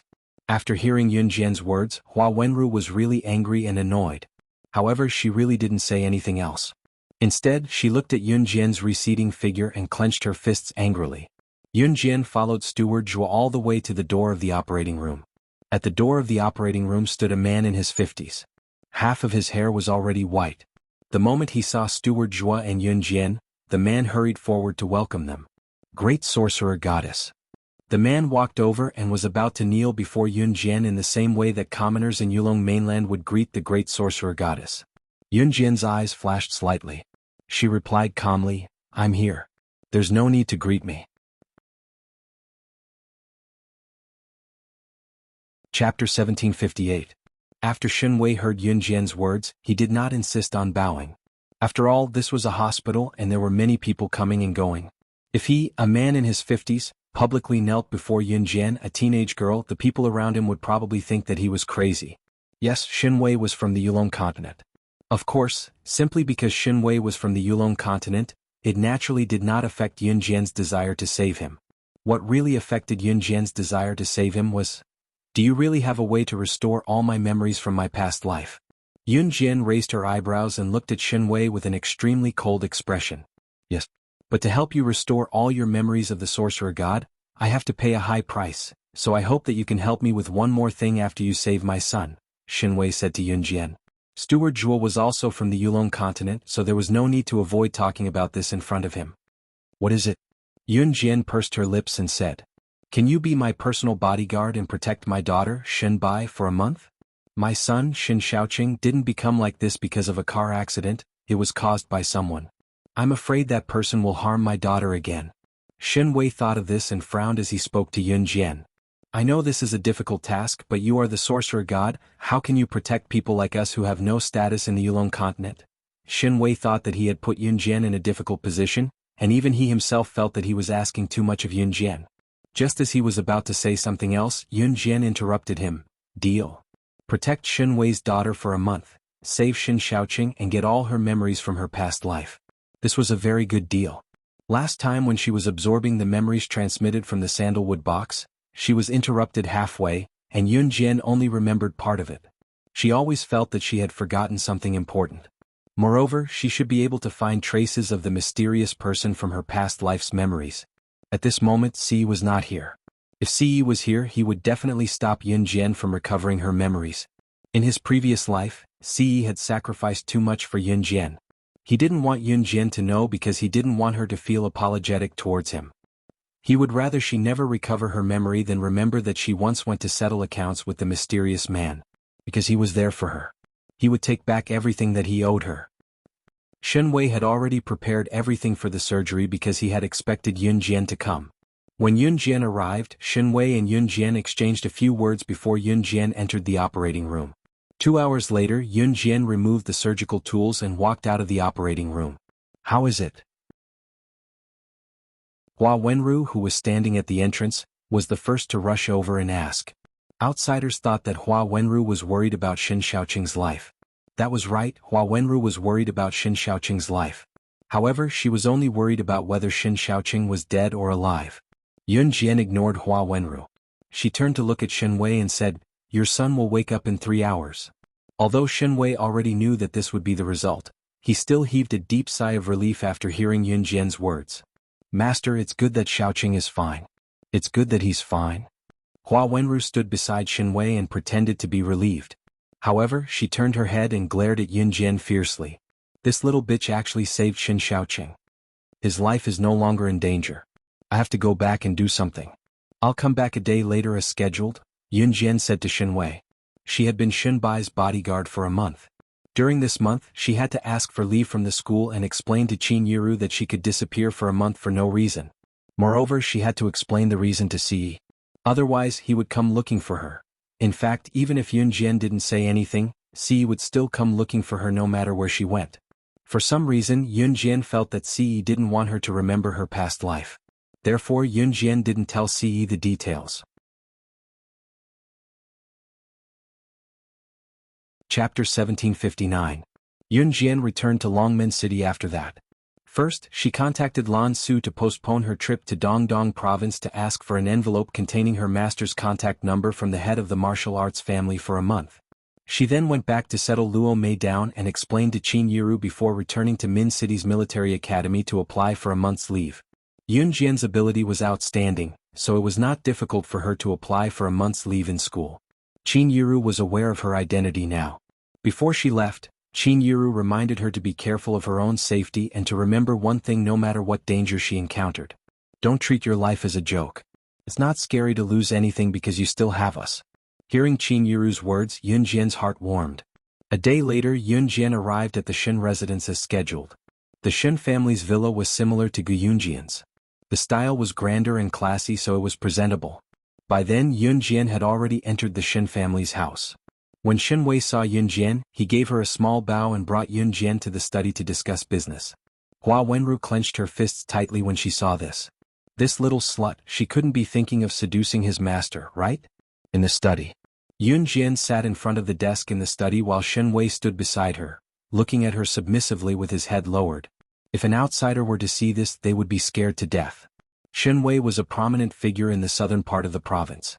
For such a prominent figure to be so respectful to a teenage girl, would it not be frightening? Yunjian played with the black pen in her hand as she listened to Shin Wei introduce the Shin family's current situation to her lazily. I, Shin Wei, was originally the pride of an aristocratic family in the Yulong continent. Although my Shin family is not even a 10,000th of the sorcerer tribe, it's still not bad. I, Shin Wei, was originally the heir of the Shin family, but I was framed and chased out of the Yulong continent. Shin Wei was originally the heir of the Shin family in the Yulong continent. After being framed, he was chased out of the Yulong continent. As he had nowhere to go, he left the Yulong continent with steward Zhua, who was willing to follow him, and came to Earth. Then she met Shin Xiaoqing and Shin Bai's biological mother, so she settled down on Earth. Shin Xiaoqing and Shin Bai's mother died early due to illness. For the sake of their children, Shin Wei had no choice but to remarry. In the blink of an eye, 20 years had passed. Shin Wei realized that he was not the only one from the Yulong continent.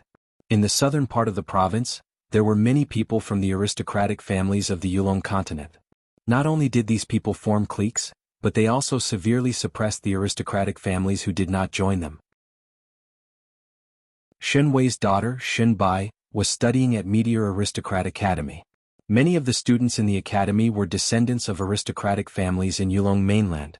Shin Wei's son, Shin Xiaoqing, had an accident, and these people couldn't get away with it. Because Shin Wei refused to join them and collude with them, this group of people made a move on him. Because we can't use spiritual power on Earth, we fight openly. The descendants of these aristocratic families have been practicing their skills since they were young, so their strength shouldn't be underestimated. But fortunately, we can't use spiritual power on Earth.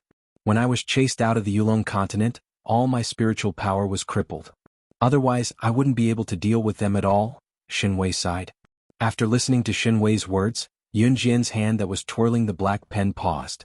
Her eyes flashed sharply. You're saying that the aristocratic families of the Yulong continent rely on their own abilities to suppress the aristocratic families who don't cooperate with them? Yes. This was the point that troubled him. Chapter 1760. The sorcerer goddess was not only the supreme existence that the people of Yulong mainland worshipped and revered, she was also the symbol of Yulong mainland. The symbol of an eternal and undefeated existence. With the sorcerer goddess, the sorcerer race would definitely prosper. With the sorcerer goddess in Yulong mainland, other than the god's mainland in the vast universe, no other mainland could be compared to Yulong mainland. This was the value of the sorcerer goddess's existence. She was a god. She was the symbol of Yulong mainland. In Yulong mainland, if the sorcerer goddess appeared in front of the aristocratic families of Yulong mainland, it would be like a bolt from the blue to those aristocratic families. Even Shin Wei was dazed for a moment when he first saw Yunjian. He had really seen the godlike existence that he had never been able to touch in the Shin family of Yulong mainland. The sorcerer goddess never went back on her words. With the sorcerer goddess around, those aristocratic families who had always done bad things were done for. Xin Wei heaved a sigh of relief. The Shen family was influential, so it was not difficult for them to transfer Yun Jian to Meteor Academy for nobles midway through her studies. Dad, do you want Sister Grim Reaper to go to school with me? Early in the morning, Xinbai blinked and asked Xin Wei when she saw Yun Jian standing in front of her with a shoulder bag. Xinbai was 15 years old this year. Because of her excellent grades, she was smart and eager to learn, so she had skipped 2 grades. She was now in her 2nd year of high school in Meteor Academy.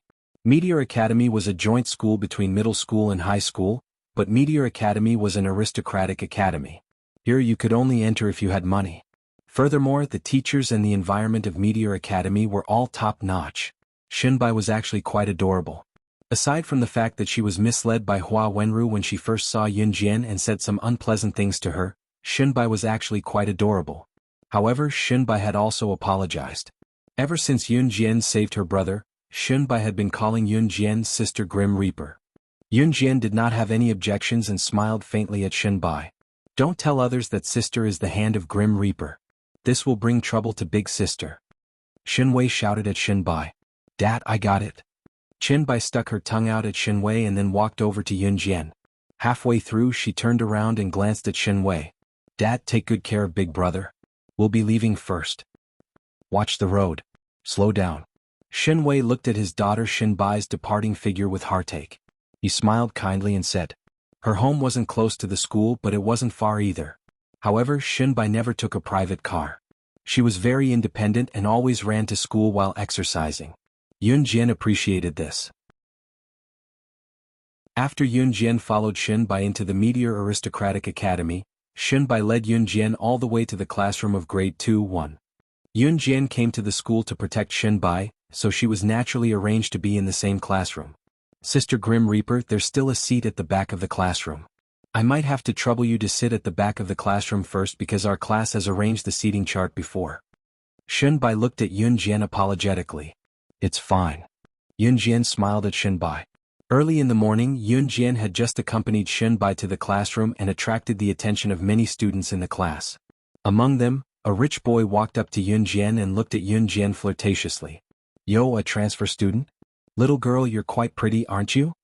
Just as he said this, suddenly, a series of exclamations came from the field outside the classroom. Ah! Young Master Lung is here. Young Master Lung is so handsome. Our young Master Lin is still more handsome. He's indeed one of the 3 school hunks in our school. Oh my god. I'm about to faint from how handsome he is. Such words kept ringing out. When Xinbai heard this, she put down the school bag in her hand in an uproar and said to Yun Jian, Sister, I'll go take a look. Then she ran out. Yun Jian's mission was to protect Xinbai, so naturally she had to be by her side at all times. Seeing this, she swung her hand and the school bag in her hand flew directly to the empty seat at the back of the classroom from a distance of more than 10 meters. Under the horrified expressions of the large group of students in the classroom and the rich boy who wanted to hit on her, she turned and left the classroom. Chapter 1761. Because of Yun Jian's move, the classroom was in an uproar. However, after the rich boy finished speaking, a boy immediately became unhappy and retorted, It's just a coincidence. It's just like playing basketball.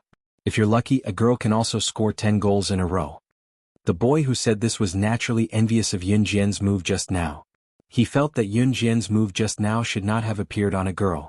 If he could have Yun Jian's move just now and perform it in front of everyone, especially those gullible girls, wouldn't he be able to receive exclamations? It was a pity that the girls were not in the classroom right now. These 2 girls were all attracted by the 3 school hunks of Meteor Aristocrat Academy who had just entered the school gate. Yun Jian followed behind Xinbai. She looked at Xinbai as if she had won $1 million. She was so excited that it was as if she had seen a mountain of Grandpa Mao and rushed towards the field. While Xinbai was running, Yun Jian was strolling in that direction. Although Yun Jian's footsteps were slow, her pace was not slow. She could still catch up to Xinbai's pace. The crowd on the field was already in an uproar. Most of the people on the field were girls. One by one they were screaming as if the rain from the sky was Grandpa Mao.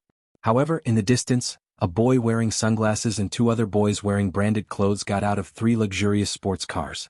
It was not hard to tell that these three people were the targets of this group of people's screams. Shinbai stopped running when she was 20 meters away from the crowd.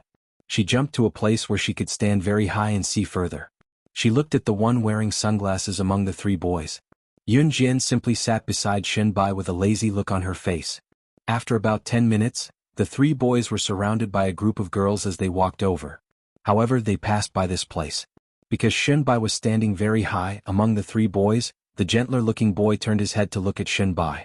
However, Shinbai did not look at this gentle-looking boy. Her eyes were fixed on the boy in sunglasses in the distance who was called Young Master Lung. This pretty good-looking boy with sunglasses and a cold face was called Lung Yichen. He was one of the three school hunks of the Meteor Aristocratic Academy. He was handsome and cold and was the future target of many girls. As for the other two, they were also one of the three school hunks of the Meteor Aristocrat Academy. The gentle and elegant boy was called Song Zilin, and the sloppy boy was called Gong Shangjin. The family backgrounds of the three of them were among the best in the entire Z Nation. At this moment, the three boys were surrounded by a large group of girls. When they passed by Yunjian and Shinbai who was standing at a high place, Shinbai screamed at the boy wearing sunglasses. Cold? Before her voice fell, Yunjian's eyes suddenly flashed sharply. In the next second, she saw a young girl in the distance holding a water sprayer, spraying water in the direction of Yunjian and Shinbai. It was obvious that she did it on purpose. Yunjian's eyes flashed slightly, and in the next second she suddenly flew up. Because there were girls surrounding the three boys, Yunjian and Shinbai's location was very empty. Therefore, Yunjian's action of flying up was very attractive. This time, not only did the girls chasing the three school hunks see this scene, even the three school hunks saw it. They saw Yunjian fly over Shinbai who was standing at a high place. In a short 3 seconds, she turned around and brought Shinbai to a place less than 10 meters away from the sprayer. Chapter 1762. Because Yunjian's actions were too eye-catching, the surrounding people all looked over. The three school hunks also noticed Yunjian. However, they saw Yunjian standing more than 10 meters away and scathed. She brought Shinbai along and nimbly avoided the spray of the water spray. Yunjian's slender and perfect figure was also presented in front of everyone. Seeing his brother Leng Yichen stop and look at Yunjian, Song Zilin raised his eyebrows. It was rare for his brother Leng Yichen to stop and look at a young girl. "Chin, why aren't you moving?" Song Zilin asked. After Yunjian, who was standing in the distance, pulled Shinbai away from the spray of the water spray, Shinbai reacted and said angrily, "It's Lin Shui. It's not the first time she's done this to me." After saying that, Shinbai pointed at the place where the water spray came from and said hatefully, "Lin Shui, you're shameless. I don't have any grudges with you. Why do you have to go against me every time?" Seeing that Shinbai had noticed her, Lin Shui, who was hiding in the dark, walked out. "It's our school's beauty. It's not the first time she's done this to Shinbai in public." "That's right. I think our school's beauty can't stand girls being nice to young Master Leng. I won't dare to like young Master Leng in the future. If the school's beauty goes against me, then I'm done for." Countless female exclamations immediately sounded from the surroundings. Lin Shui was the school beauty of Meteor Aristocratic Academy. She was beautiful and came from a rich family. Usually, if a girl dared to pursue Leng Yichen, Lin Shui would definitely make that girl unable to survive in the academy. The person who sprayed Yunjian and Shinbai with the water spray was Lin Shui's little follower. After Lin Shui walked over, she glanced coldly at Yunjian and Shinbai. Then she turned her head and said to Shinbai, "With a small aristocratic family like your Shin family, you actually dare to have designs on young Master Leng. Do you not want to survive in the academy anymore?" Many of the young masters and young ladies of the Meteor Aristocratic Academy were descendants of aristocratic families from the Yulong continent. In the academy, these young masters and ladies from the aristocratic families of the Yulong continent had never even been to the Yulong continent. They had only heard about the Yulong continent from their elders. There was also the legend of the sorcerer god, the supreme existence of the Yulong continent. Here, the clans of the Yulong continent were generally referred to as aristocratic families. Not only were Lin Shui's elders from Yulong mainland, but even the elders of the three school hunks were from Yulong mainland.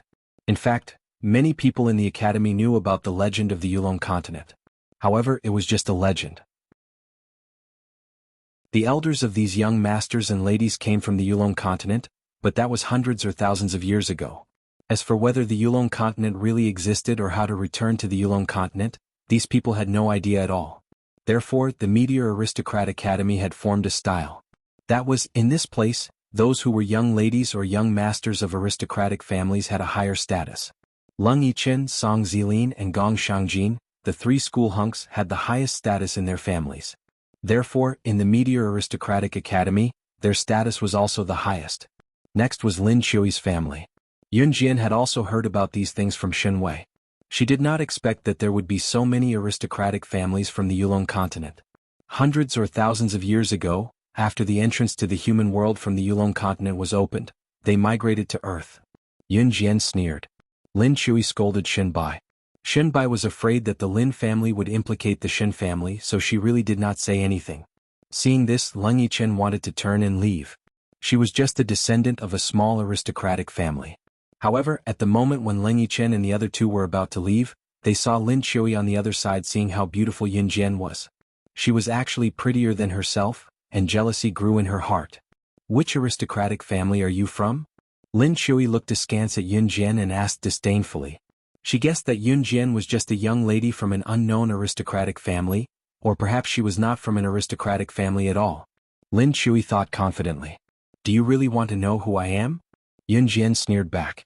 This crisp and pleasant voice made Leng Yichen and the other two who were about to leave stop in their tracks and look curiously at Yun Jian. Of course. Lin Chui was waiting to see Yun Jian make a fool of herself, so she hurriedly spoke up. However, they saw that Yun Jian, who was standing in front of everyone, in front of all the girls around her, including the three school hunks, Leng Yichen, Lin Chui, Shen Bai, and everyone else, stopped smiling. Her expression was indifferent, like a revered king, and she said indifferently, Listen, I will only answer the question of who I am once. Chapter 1763. I am the daughter of the Wu clan of the Yulong continent, the witch goddess who has been in charge of the survival of the Yulong continent for generations. This sentence spread around the field of the Meteor Aristocrat Academy. Yun Jian stood where she was, her cold eyes sweeping across the crowd. Her slender figure stood upright in front of everyone, as if she was a god who held the power to kill. This sentence also spread to the ears of everyone present. It also spread to the ears of Leng Yichen, Song Zilin, Gong Shangjin, as well as the campus belle Lin Chui, who was standing in front of Yun Jian. It stirred up the fiery hearts of this group of people, causing everyone present to be flabbergasted. What did you say? You are the daughter of the Wu clan of the Yulong continent, the witch goddess? The legendary sorcerer god. Lin Chui had the biggest reaction when she heard Yun Jian's words. She covered her mouth on the spot and screamed. Leng Yichen, who was looking at Yun Jian with a calm expression, as if he was watching an interesting show, also took off the sunglasses he had been wearing on his face in shock. Song Zilin's handsome face also revealed a look of horror. Gong Shangjin immediately put away his sloppy look and became serious.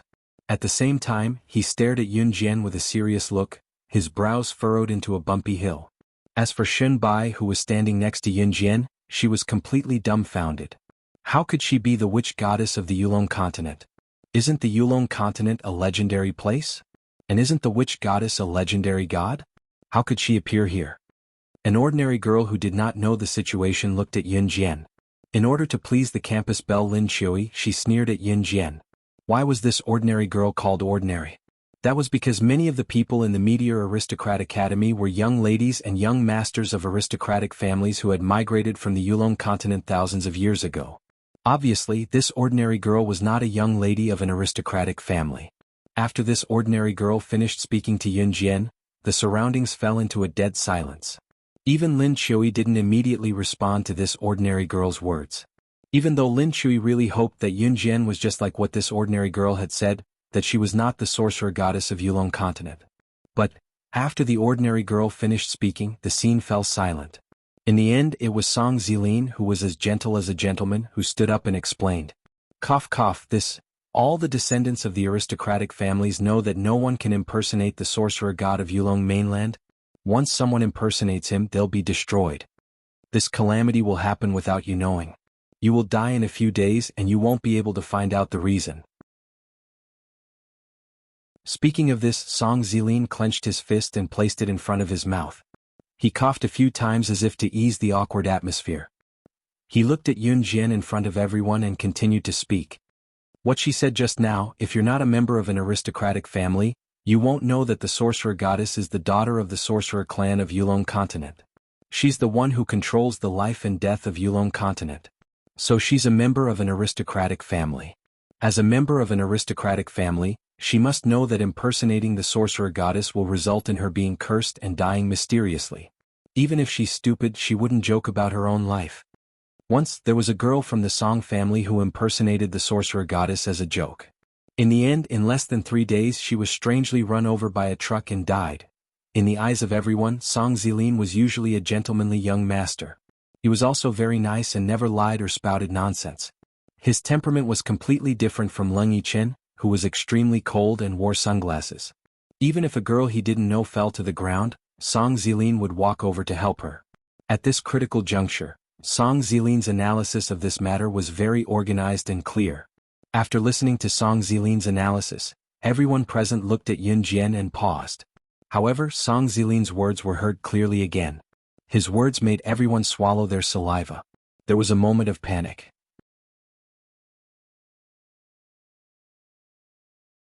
Chapter 1764.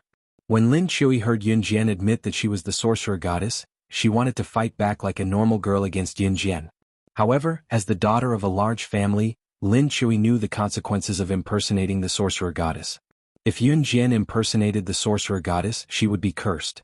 Of course, the person who impersonated the sorcerer goddess must know about the existence of the sorcerer goddess and use her identity to obtain something or gain someone's trust. Only then would this terrifying curse be effective on her.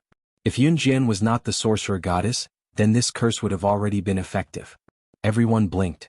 They did not expect that impersonating the sorcerer goddess would result in such an outcome. If they were to accidentally impersonate the sorcerer god, those who don't know will not be cursed if they impersonate the sorcerer goddess. Song Zilin once again spoke out the fear in everyone's hearts.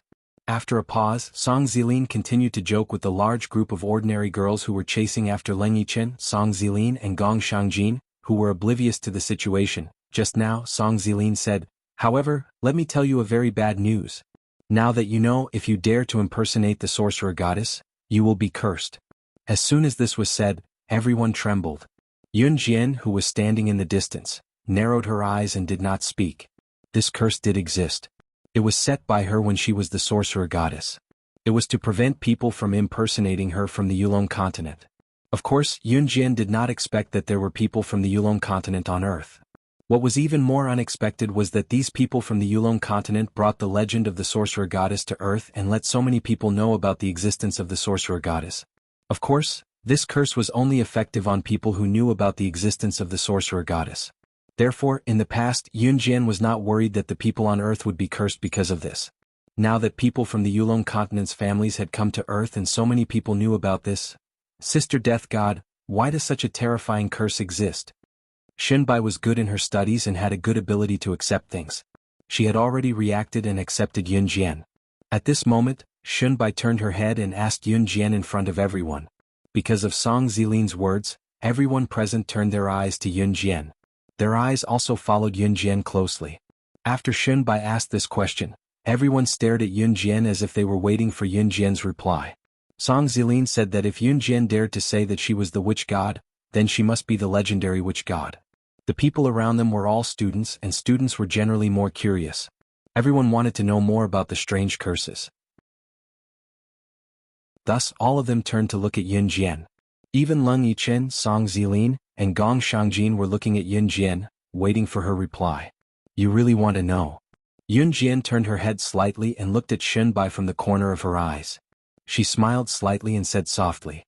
When Yun Jian said this, Xunbai quickly nodded. "Yes, yes. Sister Death God, I want to know why." At this moment, everyone's focus was no longer on why Xunbai called Yun Jian Sister Death God. Everyone's hearts tightened for no reason. At this moment, Yun Jian's smile suddenly disappeared in front of everyone and she said coldly, "I was cursed by the witch god. I, the witch god, have protected the witch race for thousands of years in the Yulong continent. I once defeated 1009 continents who invaded and slandered my Yulong continent. I once led the Yulong continent to become an existence second only to the gods' continent among the tens of millions of continents in the vast universe."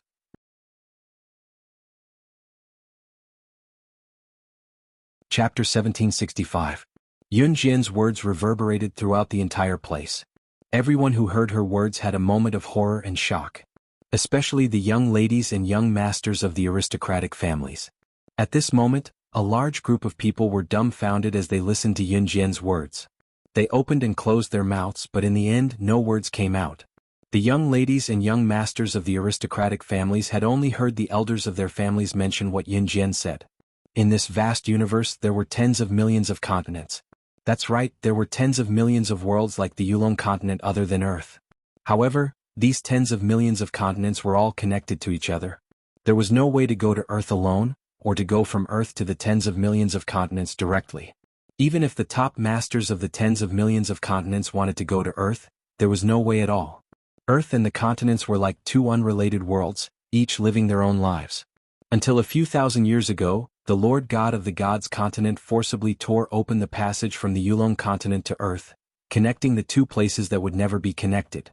As for Leng Yichen, Song Zilin, Gong Shangjin, Lin Qiui, Shen Bai, and the other ancestors of the aristocratic families of the Yulong continent, they came here through that passage.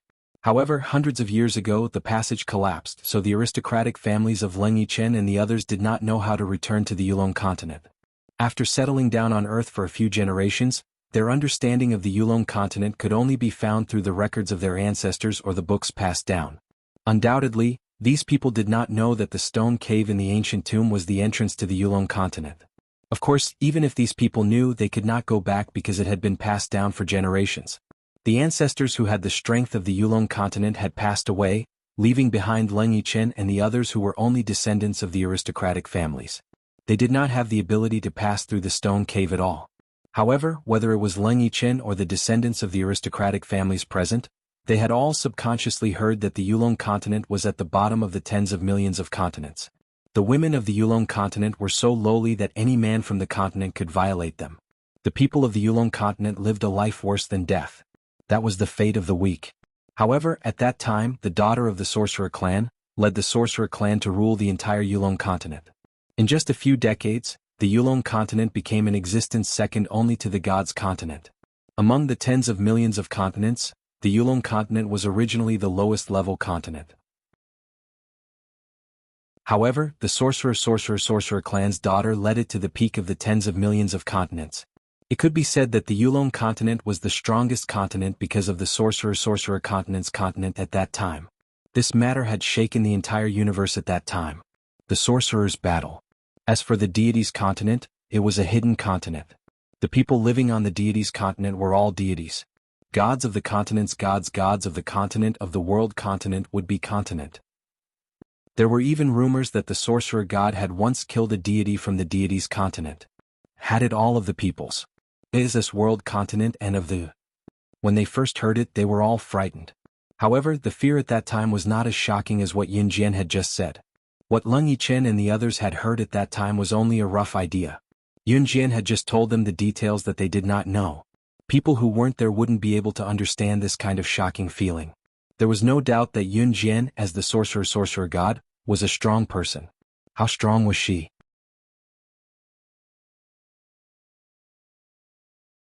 Chapter 1766. After Yunjian finished speaking, a large group of people stood around her. There were at least a few hundred people. But whether it was the group of girls who chased after Leng Yichen's group, or Lin Qiui and Shen Bai, at this moment, everyone was stupefied and speechless. When Yunjian said what she said just now, it was as if the people around her could see the smoky battlefield. And the sorcerer goddess's body that made people tremble. Lin Qiui swallowed hard. When she came back to her senses, she saw that Leng Yichen, whom she admired, was looking at Yunjian with great interest. Seeing this, Lin Qiui's hands suddenly clenched into fists. Who cared if she was the sorcerer goddess or not? How dare she attract the attention of her man? She must have a death wish. Don't talk as if you're really the sorcerer goddess. Young Master Lin just said that you're the sorcerer goddess. Do you really think you're the sorcerer goddess? Besides, we don't even know if that curse is effective. What if you mysteriously die in a few days? What if you're a fake? I don't believe such a made-up lie unless you're really the sorcerer goddess of Yulong continent. Lin Qiui's eyes turned. She suddenly remembered what Song Zilin said just now. He only said that Yunjian was the sorcerer goddess, but he couldn't be sure that Yunjian was the sorcerer goddess. After she finished speaking, the crowd that was silent from Yunjian's words instantly came back to their senses. Lin Shui's words rang out again. At this moment, Lin Shui suddenly thought of a very important point. She said confidently in front of everyone, "Oh right, our Lin family's ancestors once recorded that the sorcerer goddess had fallen thousands of years ago. They also left behind a sentence." When Lin Shui said this, many of the surrounding students' curiosity was piqued by Lin Shui. "Shui, what is it? Tell us quickly, everyone is curious." A few girls standing beside Lin Shui curiously asked Lin Shui with intimate words. Lin Shui's family was a big family, and Lin Shui had a high status in the family. Therefore, some of the girls in the school were proud to be friends with Lin Shui. Hearing the people's interest, Lin Shui was even more confident that Yun Jian was definitely a fake. She definitely couldn't say the words that the sorcerer goddess had said. Therefore, Lin Shui confidently raised her head and said to Yun in front of everyone, "If you're really the sorcerer goddess, then you should know what this sentence means, right?" She definitely couldn't. Lin Shui lifted her head confidently and looked at Yun Jian in disdain. And Lin Shui could feel that Leng Yichen was looking at her. This made Shui feel that her spring was a new for a moment. To say Chiu Chui Lin Lins was talking to of Su's least Lin, Sazazas. Yun Jian almost sneered. After a pause, Yun Jian couldn't be bothered with Lin Shui anymore. She turned to Shen Bai and said, "Let's go." Yun Jian really couldn't be bothered with Lin Shui, nor Leng Yichen and the other two. But seeing Yun Jian like this, Lin Shui felt that her guess was right. "Humph, you really aren't the sorcerer goddess? I knew it, the sorcerer goddess isn't like you. You can't even say the words before the sorcerer goddess fell. I'm waiting for you to die mysteriously because you're impersonating the sorcerer goddess." Lin Shui suddenly felt a sense of relief. Fortunately, Yun Jian wasn't the sorcerer goddess. She actually dared to impersonate the sorcerer goddess. This girl was really bold. Leng Yichen and the other two didn't say anything. Lin Shui really thought that she was right. She knew it, how could the sorcerer goddess of Yulong continent be here? In the beginning, Lin Shui still had some doubts about whether Yun Jian was the legendary sorcerer goddess. But look, now that she had been seen through, she was about to turn around and run away. Just as Lin Shui was very confident that Yun Jian was about to leave, a loud voice called out to Yun Jian. "Young lady, wait." Hearing this voice, Yun Jian raised her eyebrows slightly. She turned halfway and glanced at the old man who called out to her. This was an old man in his 50s or 60s. Behind the old man was a large family. "Grandpa, why are you here?" Leng Yichen saw the old man and walked over to ask him.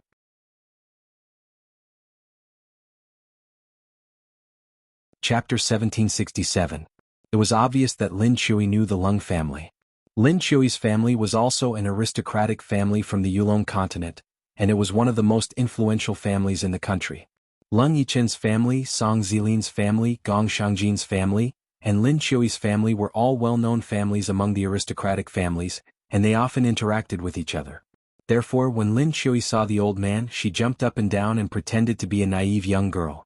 She reached out and grabbed the old man's arm and said very intimately, "Grandpa Leng, why are you here?" When Lin Shui talked to the old man, she glanced at Yun Jian from the corner of her eyes, as if it was an honor for her to know the old man. The old man was Leng Yichen's biological grandfather and the current master of the Leng family, Master Leng.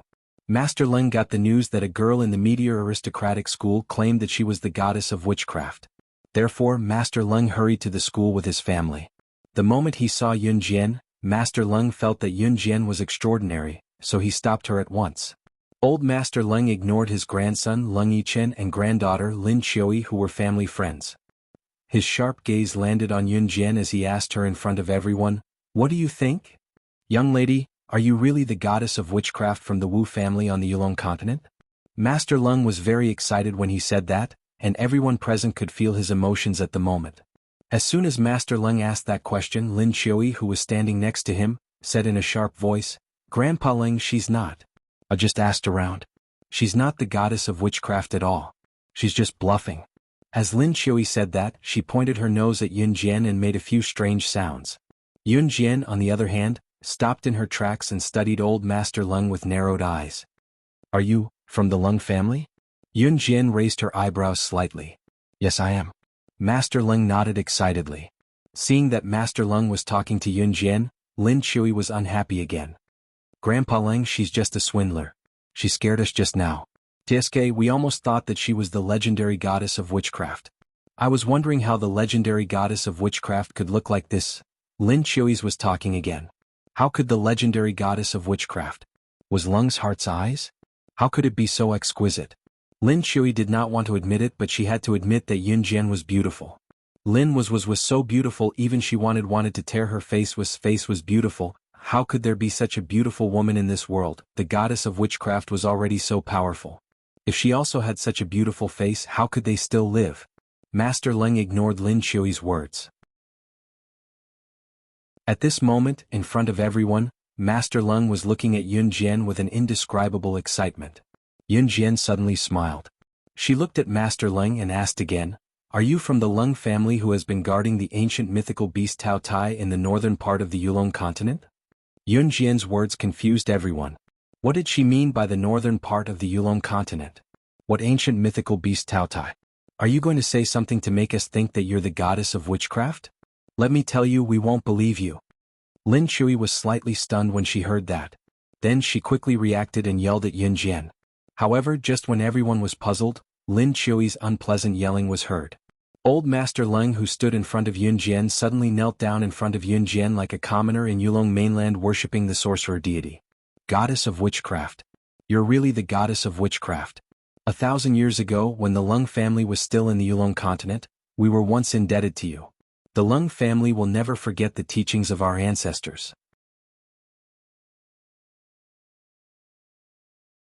Chapter 1768. The Leng family had the highest status among all the families of the young ladies and young masters present. Of course, it was only limited to the families of the young ladies and young masters present. Not all the families from Yulong mainland sent their children to Meteor Academy to study.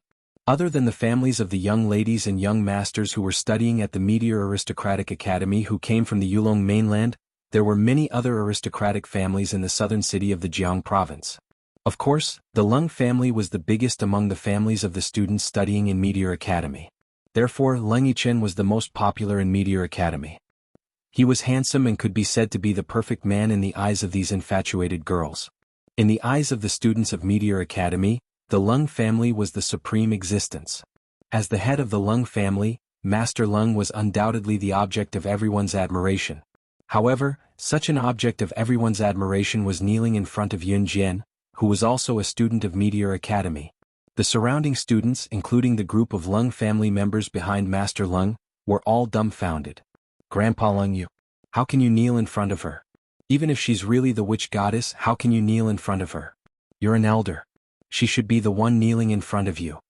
Lin Shui was dumbfounded. She never thought that Master Leng would kneel in front of Yun Jian in front of everyone. The people around, including Lin Shui, Leng Yichen, Song Zilin and Gong Shangjin, were all dumbfounded.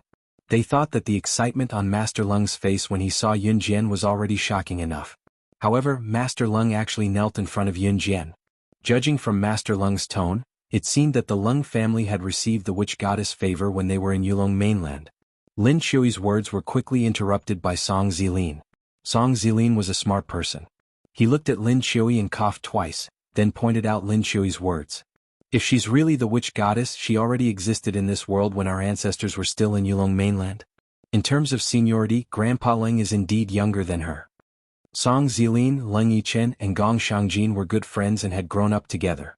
Because aristocratic families interacted with each other and Lin Shui loved Leng Yichen, Song Zilin often ran into Lin Shui. Song Zilin didn't like Lin Shui, so he couldn't help but interrupt Lin Shui. Song Zilin's words were like a slap to Lin Shui's face. That was right. If Yun Jian was really the witch divinity, her seniority would be much higher than old Master Leng's. As soon as Song Zilin's words fell, Lin Shui's face instantly sank. She looked as if she had eaten dog shit, and her whole person was stupefied on the spot. Yun Jian didn't pay attention to what the people around her were saying. She looked at Master Leng who was kneeling in front of her, and continued to ask him calmly. The Leng family of the Yulong continent wasn't in a bad situation back then. Why would the Leng family, who had guarded the ancient divine beast Tao Tai for thousands of years for the Yulong continent, fall to such a state? The Leng family's status and situation in the Yulong continent weren't bad back then, and they were also one of the families that guarded the ancient divine beast. Yun Jian was puzzled because of this. I don't know much about it, but according to the records of our ancestors, ever since the fall of the sorcerer god, a group of mysterious men in black who were so powerful that no one could stop them started hunting down all the aristocratic families who were on good terms with the sorcerer tribe. The Lung family was one of them. Back then, the Lung family was hunted down by the mysterious men in black, and only a few of them were left. The few who escaped alive were the ancestors of the Lung family. Master Lung told Yun Jian everything he knew. Mysterious men in black? So, all the aristocratic families that were on good terms with the sorcerer tribe were killed? Yun Jian frowned.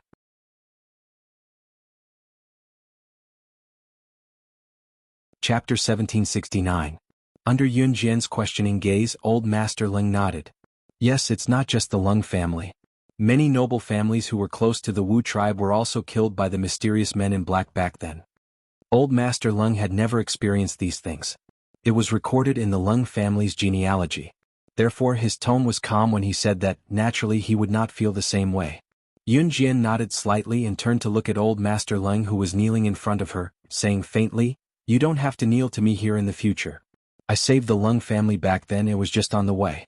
You don't have to take it to heart." After that, Yun Jian paused before she added, "Also, you don't have to call me witch goddess when you see me in the future. My name is Yun Jian, you can call me by my name." After Yun Jian said that, she turned to look at Shun Bai who was dumbfounded from the start and told her, "Let's go back to the classroom. The class will start soon." Yun Jian's red lips curved into a smile.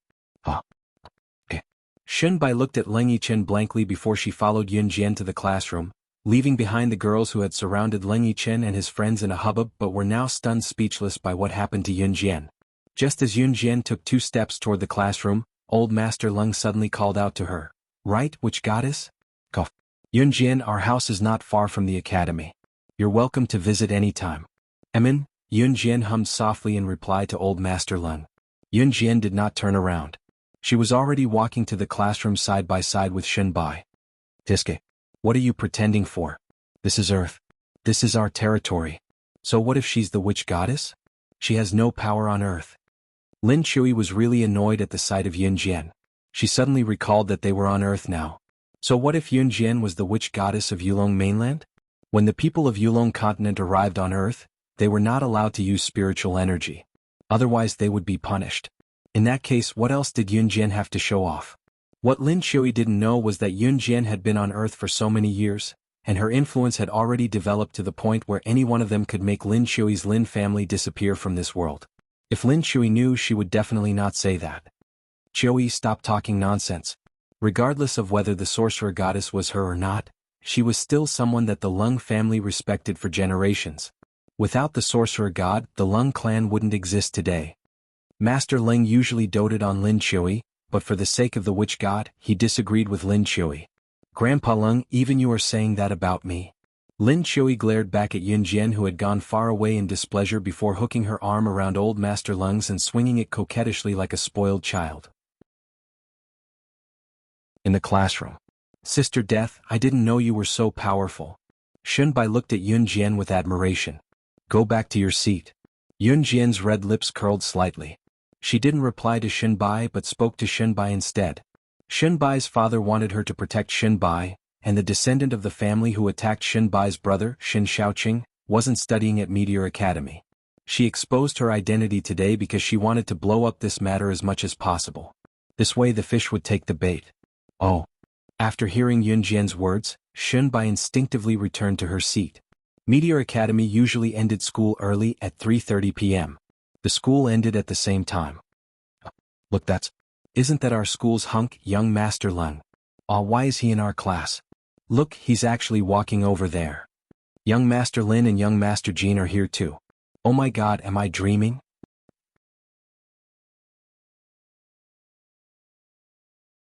Chapter 1770. Yun Jian's eyes narrowed slightly, but she didn't say anything. Instead, she neatly put the 3 textbooks into her bag, zipped it up, and walked in front of Shun Bai. "Death God sister, you packed up so quickly? I just saw you bring back 3 textbooks. Have you finished all the homework the teacher gave us?"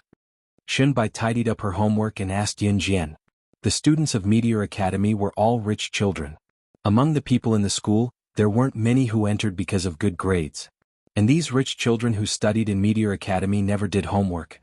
The teachers couldn't control this. There was no one like Shun Bai and Yun Jian who brought their workbooks back. And Yun Jian faintly replied to Shen Bai. Today's homework was very difficult. Death God sister, you actually finished it? As long as they talked about homework, even if Leng Yichen, who she admired, came, she wouldn't pay attention to it. Shen Bai was such a good student who loved to study. It's not difficult. If you don't understand, I can teach you. Yun Jian's red arc hooked as she indifferently said. Okay. At this time, Shen Bai stopped tidying up the homework she brought home and nodded towards Yun Jian. Leng Yichen and the other two who were ignored on the side had a long black line in front of their eyes. Especially Leng Yichen. This was the first time someone talked to each other enthusiastically in front of him and ignored his existence. If it was said that when he first saw Shen Bai, he couldn't remember her. But now that she was looking for her homework, Shen Bai, who used to pursue him enthusiastically, but now acted as if she didn't see him, was very abrupt. So Leng Yichen couldn't help but look at Shen Bai a few more times. Hey, this is the first time our young master Leng has been ignored by a woman. The two of you are really amazing. Gong Shangjin, who always had a sloppy personality, walked in front of Yun Jian and Shen Bai and said with a smile. Oh, it's you guys. Shen Bai finally reacted. Leng Yichen and the other two actually came to her classroom. My grandfather invited the two of you to my house. Especially Yun Jian. Leng Yichen, who took off his sunglasses, was quite good-looking. He glanced sideways at Yun Jian and said, Wow, really? Shen Bai's eyes lit up. At the same time, she hastened to pack her bag. After packing, she hooked an arm around Yun Jian and said to Yun Jian, Sister Death, let's go together. Since Shen Bai wanted to go, Yun Jian naturally followed. The Leng family's villa was slightly different from the Shen family's villa. The Leng family's villa was more antique. Walking into the Leng family's villa, Yun Jian felt like she had returned to Yulong mainland. In the living room of the Leng family's house, Master Leng saw Yun Jian, so he immediately got off the main seat and invited Yun Jian to sit in the main seat. You're here. Please take a seat. The main seat was the seat of the most powerful person in the Leng family.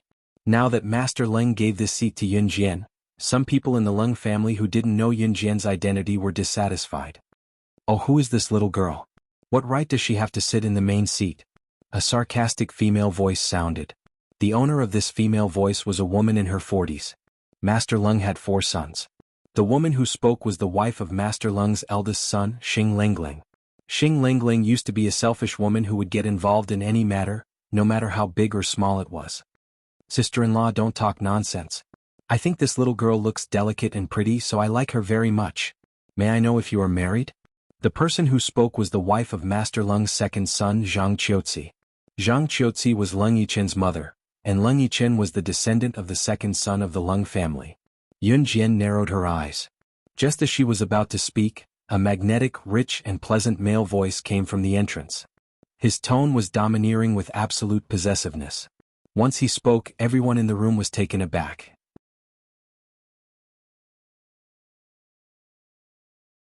Chapter 1771. This pleasant voice made the group of women present, who had guessed that the man's voice was handsome, couldn't help but sit up straight. This included Xing Lengling and Zhang Qiuzi, who had been married for years and had grown children.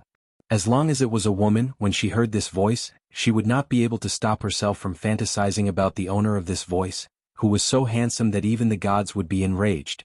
What was more, when Ce appeared at the entrance of the Leng residence's living room and made the women gasp and the men feel so inferior that they could not bear to look at his face, everyone was stunned. Who is this? He's too handsome. His looks were simply inhumanly handsome. Xing Lingling stared at Ce, who had appeared out of nowhere, and wiped away her drool, swallowing hard. On the other side, Ce, who was inhumanly handsome, was making his way to Yun Jian. It was not until Ce came to Yun Jian and pulled Yun Jian up from the main seat and into his arms that he introduced himself with a satisfied smile. Hello, I'm Xiao Jian's legal husband. Ce enunciated the words legal husband clearly, as if he was afraid that the people present did not know that he and Yun Jian were married. If it were not for the inappropriate occasion, Ce would have taken out his marriage certificate again.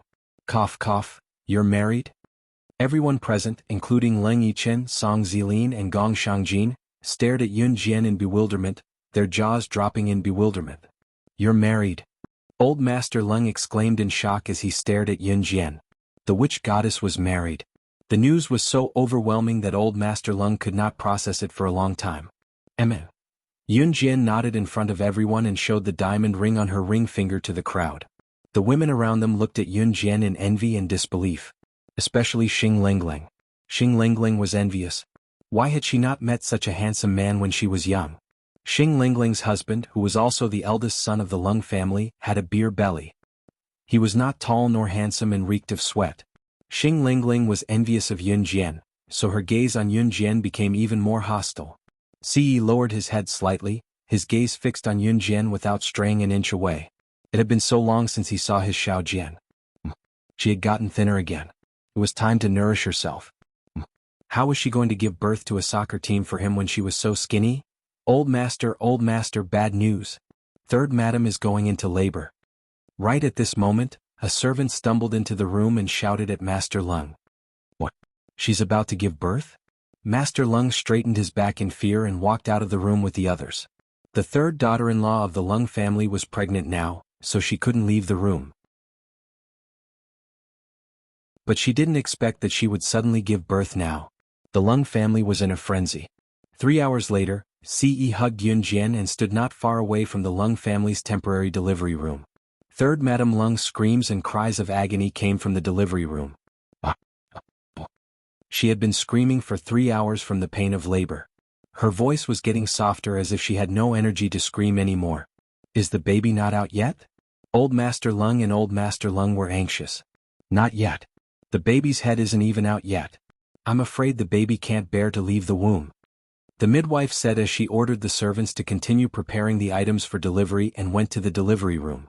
Ce twitched his lips and muttered to himself, not a soccer team anymore. You're tuning in to the Dreamy Chapters YouTube channel. We're so grateful for your support and don't forget to subscribe to join us on this incredible journey through captivating stories. Your generosity through donations truly makes a world of difference, as it's the primary source of revenue that allows me to expand and enhance this channel for you. Thank you from the bottom of my heart for being a part of this adventure.